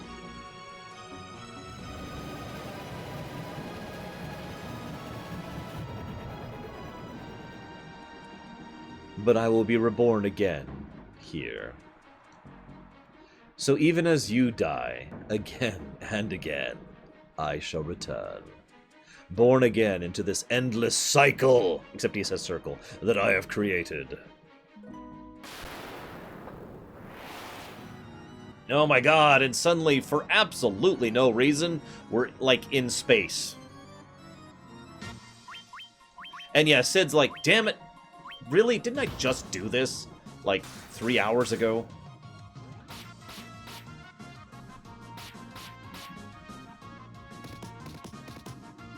So noticing the difference of damage between these guys and the Master there. Like, he has got the Mazmune equipped, and he's doing about 300 damage. And he's doing 1,300. In the original NES version, this guy had 2,000 health. That may not sound like a lot, but trust me when I say that it was pretty rough.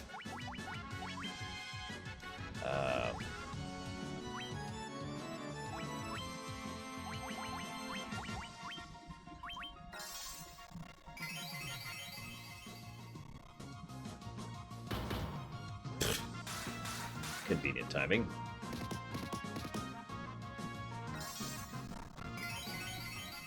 Game does not like those spell effects, does it? Oh yeah, by the way, this is our last encounter. So I should click the I'll click the encounters thing in a minute, but no more guesses. We are at the last fight here.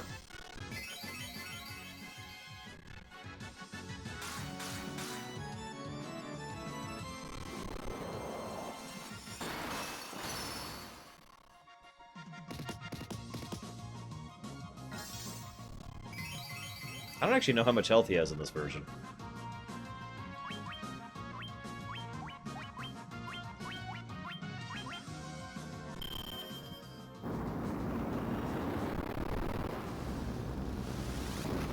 Mega Fire Death Kill!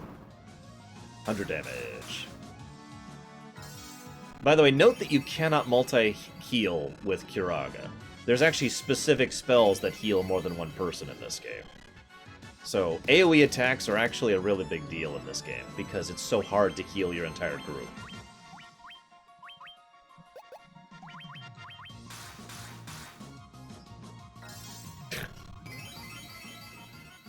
Probably not that many casual.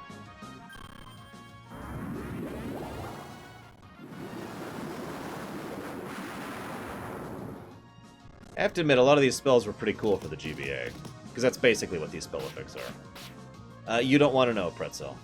You really don't.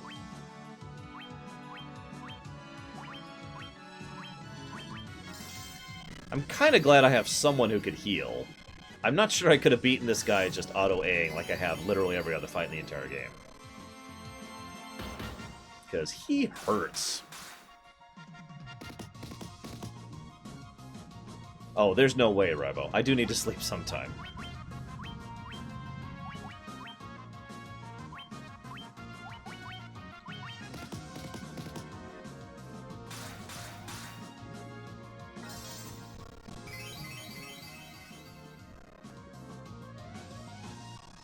Although we will very likely beat FF2 tomorrow. We might beat FF3 tomorrow. We'll see how things go.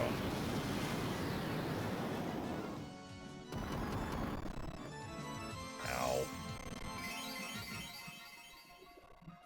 Hey, in every FF up to 5, the last boss has been hard. It wasn't until 6 that they decided to throw that idea out the window, and I will actually talk about that when we get to FF5. Don't worry, Easel, I am not. I don't even know if that cheat is on the PSP version, honestly.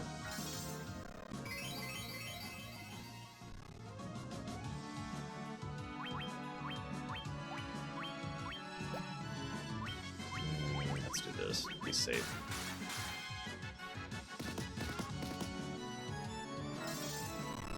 Well, Safer Sephiroth also scales to your levels. That's probably part of why that guy could be considered hard.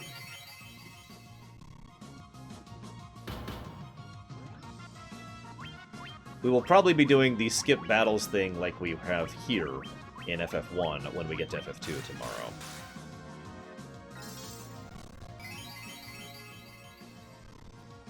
Yeah, Neo Exdeath is really rough. Even if you know what you're doing, he is not easy.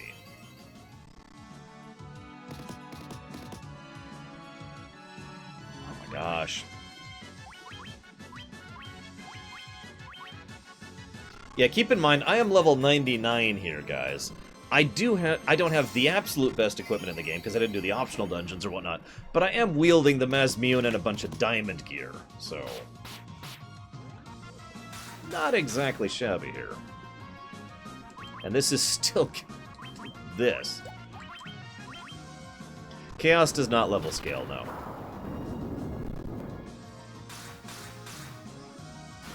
There we go. GG. Back in the day, when Chaos died, they used a brand new effect for him, where he actually disintegrated going down.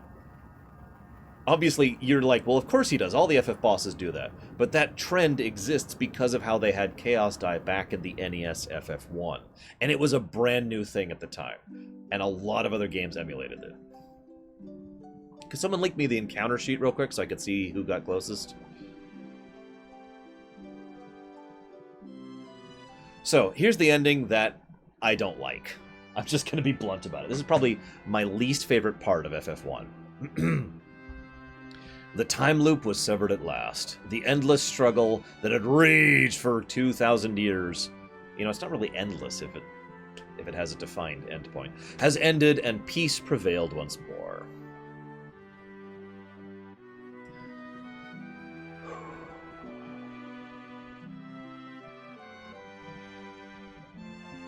The light of the four crystals restored the forces of wind, water, earth, and fire.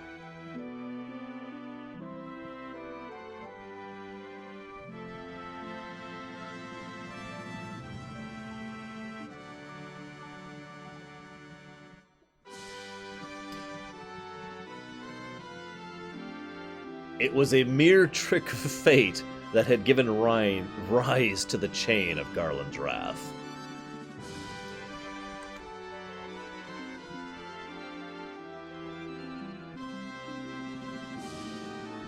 Alright, where's this encounter?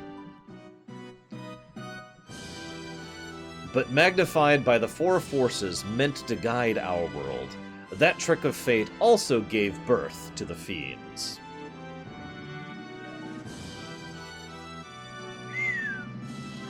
I don't think Frieza is here right now, but when you see this on the VODs, Frieza, you came within 2 of being correct. The correct number is 482 encounters. Frieza guessed 480.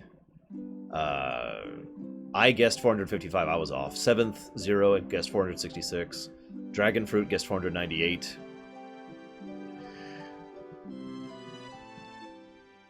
Anyways, now all of that is in the past.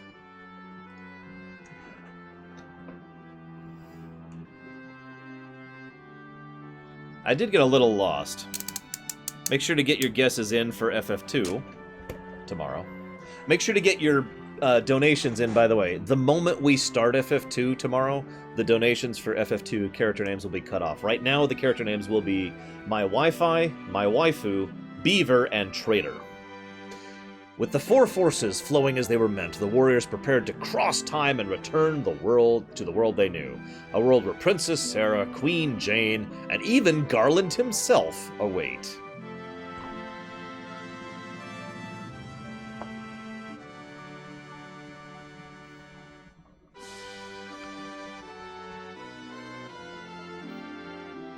God, please go faster.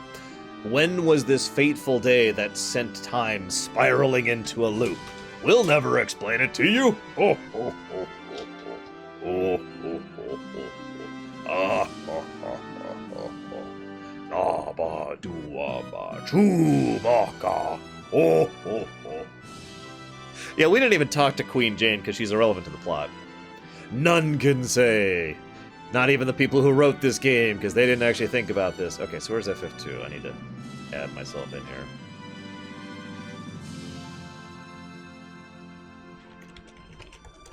I'm going to guess 750 for FF2. I'm going to guess really high. We'll see what happens. It seemed the cycle into which time had fallen would last forever, but the bravery of 4 young travelers changed that. They took the forces that filled the world with darkness and used them to bathe the world in light. By the way, anybody who has a brain can already see the most obvious problem with the time loop thing. Don't worry.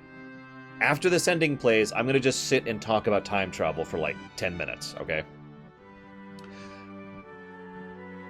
We're starting to get to the part where this irritates me. None will ever recall the struggle the 4 endured for the breaking of the chain means it never existed. The counter has to go to 9,999 before it loops, Lurker. 4 digits. But within the tales of fantasy that people tell, the memory of their deed lives on in you, the player. And that pisses me off. That this was in the original NES version too. The idea is that nobody remembers the game, including the characters, you know, the 4 Warriors of Light, except for you, the player. That the journey only mattered because you remembered it. And that always irritated me. Hang on. I'll discuss the time thing. Don't worry. I really will. I swear, guys. You know what? Hang on. This is taking too long. Bzzz. They returned with the memory of their struggle buried deep in their heart. They will quietly watch over a world. Remember always that the forces of the world must be used as they were intended, that the power of the light must never be used for darken the true crystals within your heart. For you are the warrior who crossed time. You are the bringer of light in the Final Fantasy. Pseudo CGI. Credits. Okay. God. Alright, now let's talk about time travel. I kind of don't want to do this, guys. Can you see me? Can you see my hands? I'm going to do some visual representation here.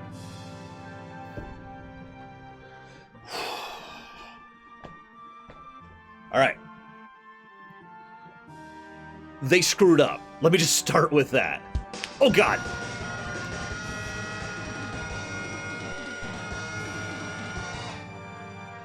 Fear.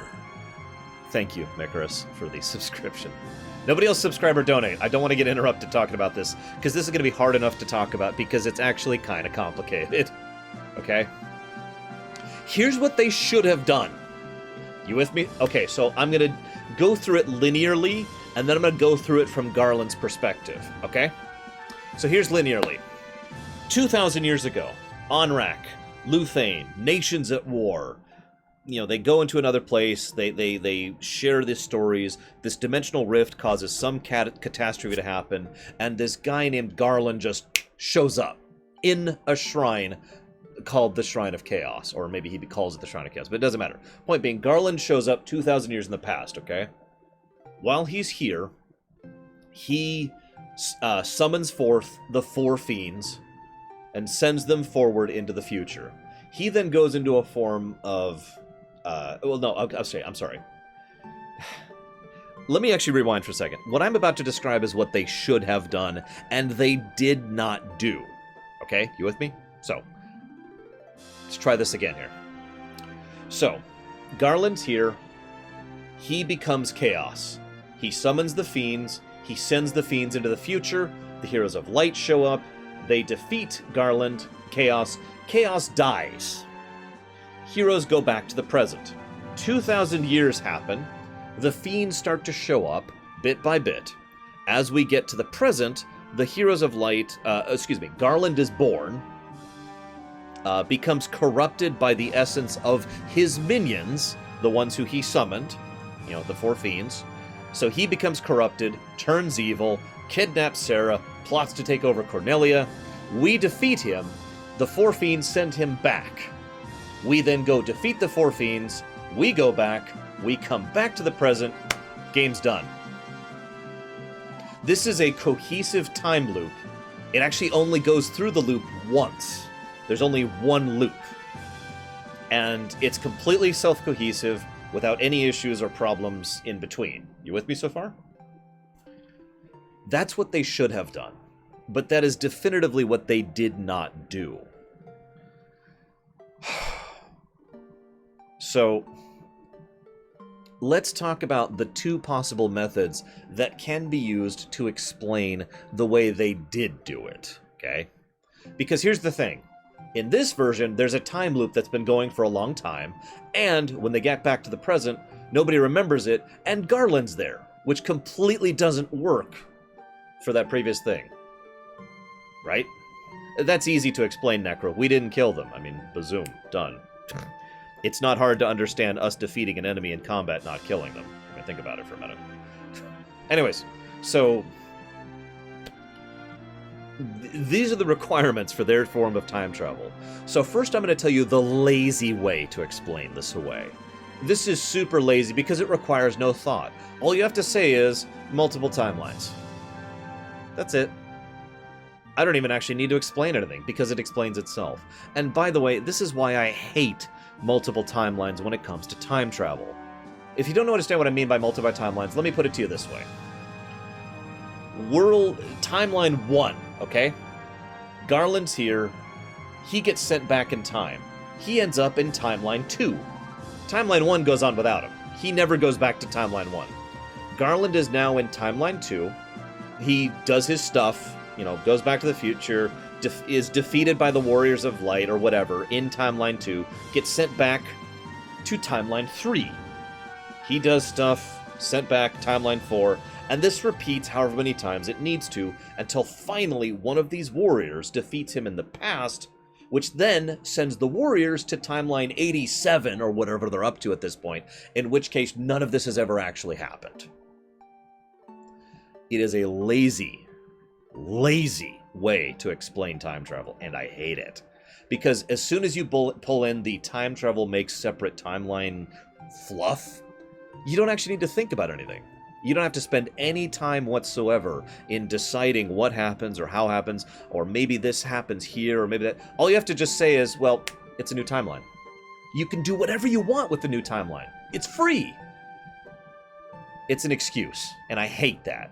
That is probably the actual explanation and what they were actually intending. Given the overall, to be blunt, quality of writing back at this era, with the people involved, that's probably what they were intending. I have sat down and thought of another solution that is much more complicated and a little less irritating.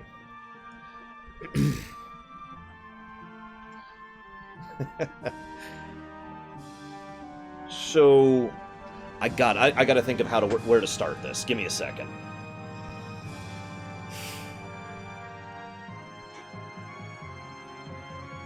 Okay, I've got it. Hey, Yoichi Wada. My theory posits that Garland is a paradox. That chaos is a paradox.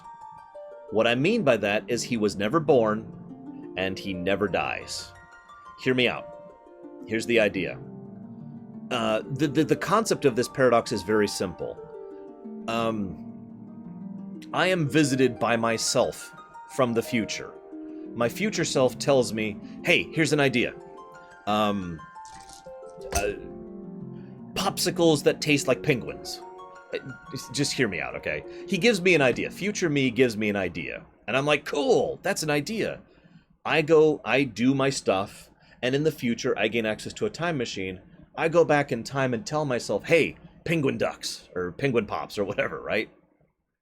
That is actually a paradox because that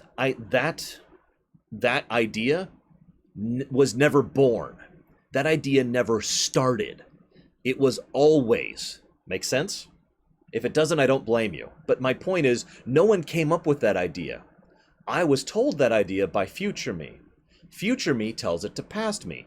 Past me was told it by future me, who tells it to past me. No one ever came up with that idea. It came out of nowhere, never actually initiated, and never ends. Okay? That is a true paradox. You with me so far? My idea is that Garland is truly a paradox. He was never born.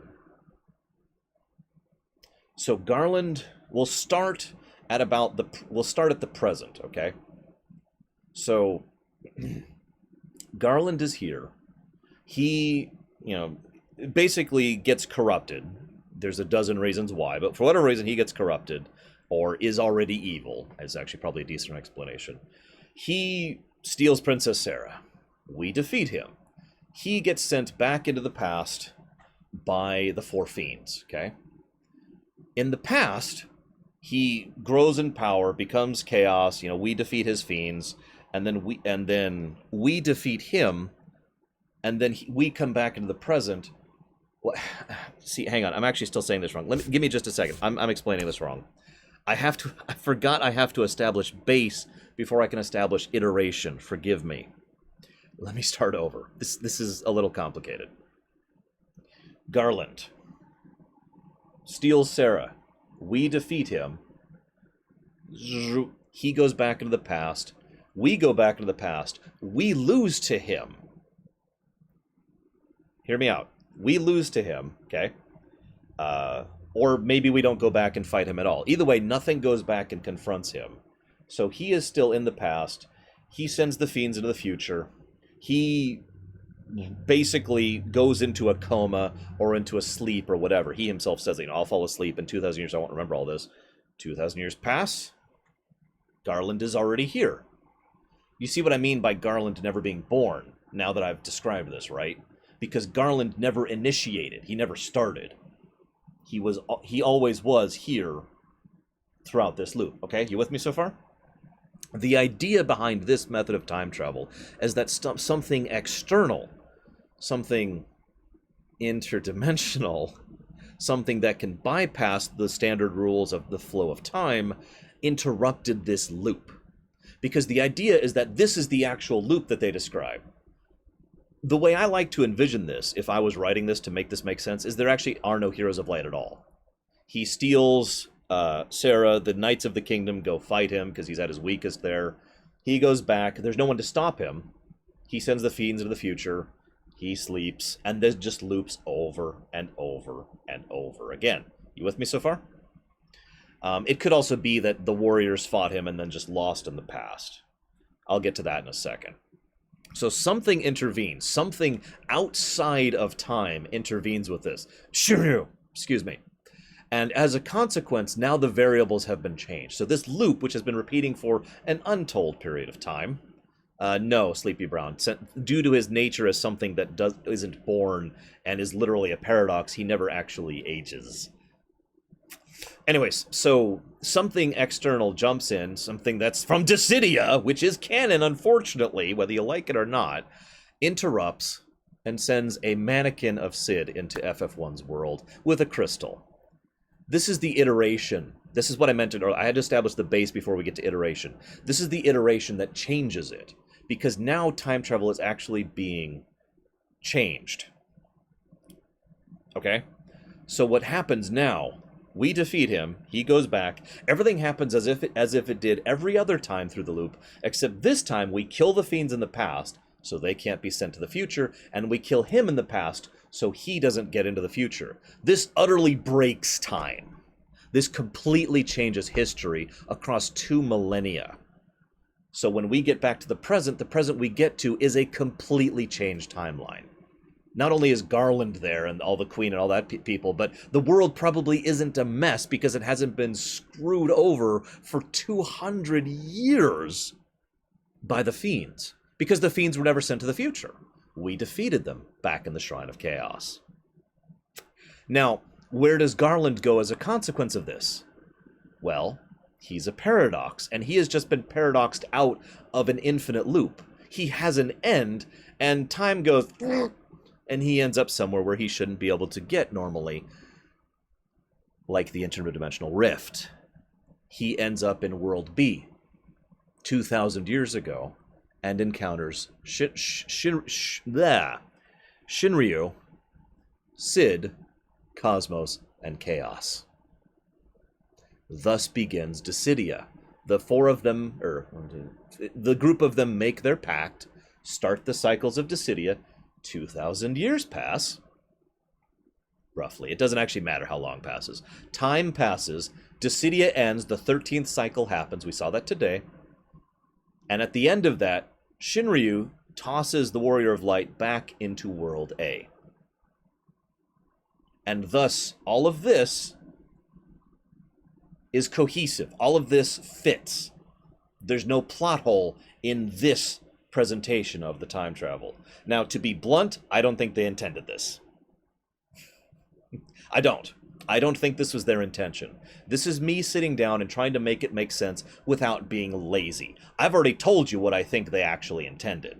I think they intended to be multiple timelines, and I think it's frickin' lazy. But this could be written to make sense. And it is worth noting, we could actually remove Dissidia from this, and it doesn't actually change it at all. All that would change is that something from an external perspective, something iterated on the loop, which changed this particular loop, the time we spent playing the game, which then completely altered the timeline, resulting in the completely new present day. Now, having said that, I do have another theory, because I think that they intend for the outside influence, the thing outside of time, to be the player. And I don't like that idea, but I think that's what they intended. This was especially true in the original NES version, where they make it pretty clear, again, that the only one who remembers all this stuff is you. The guy outside of time, or the girl, or whatever. And I hate that crap when games pull that. I mean, that's not true. Sometimes it comes off really awesome. Earthbound comes to mind. But sometimes, well, I don't want to spoil a game that's not part of the Final Fantasy series, but let's just say I can think of other examples where it actually irritates me where they pull this off. But it does make sense, and that we are the people who break the fourth wall in order to change the time loop. And that is probably what they intended, because, as I mentioned about halfway through this run, if you were paying attention, I said FF1 started 3 things that were cohesive across Square Enix's overall career. The advanced ancient things, the complicated plot things, and the meta aspect of the player being relevant to the story. You know, the book thing I talked about, you know, Dissidia, etc. I think they did intend that. And again, it is very Square to pull that kind of a plot twist.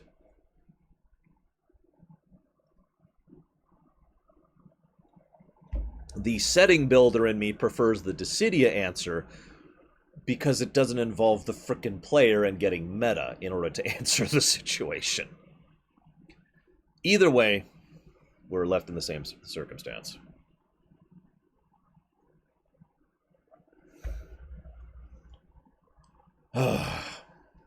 So, that's the time travel of FF1. I hope I said that cohesively. I know it's a little bit complicated. I know not everyone looks at time travel like... Time travel is one of those weird things that always just makes sense in my head. And so, you know, when I was thinking this out, it's like, oh, we'll just do it this way. But I know that not everyone really gels with time travel, and I know I'm not the best explanator. So I hope you guys all caught that. And I hope you enjoyed. That's it. FF1. We're done. We have done it. Tomorrow, we'll be starting FF2. 10 a.m. EST, as usual. I hope to see you guys all there. And thank you for joining me.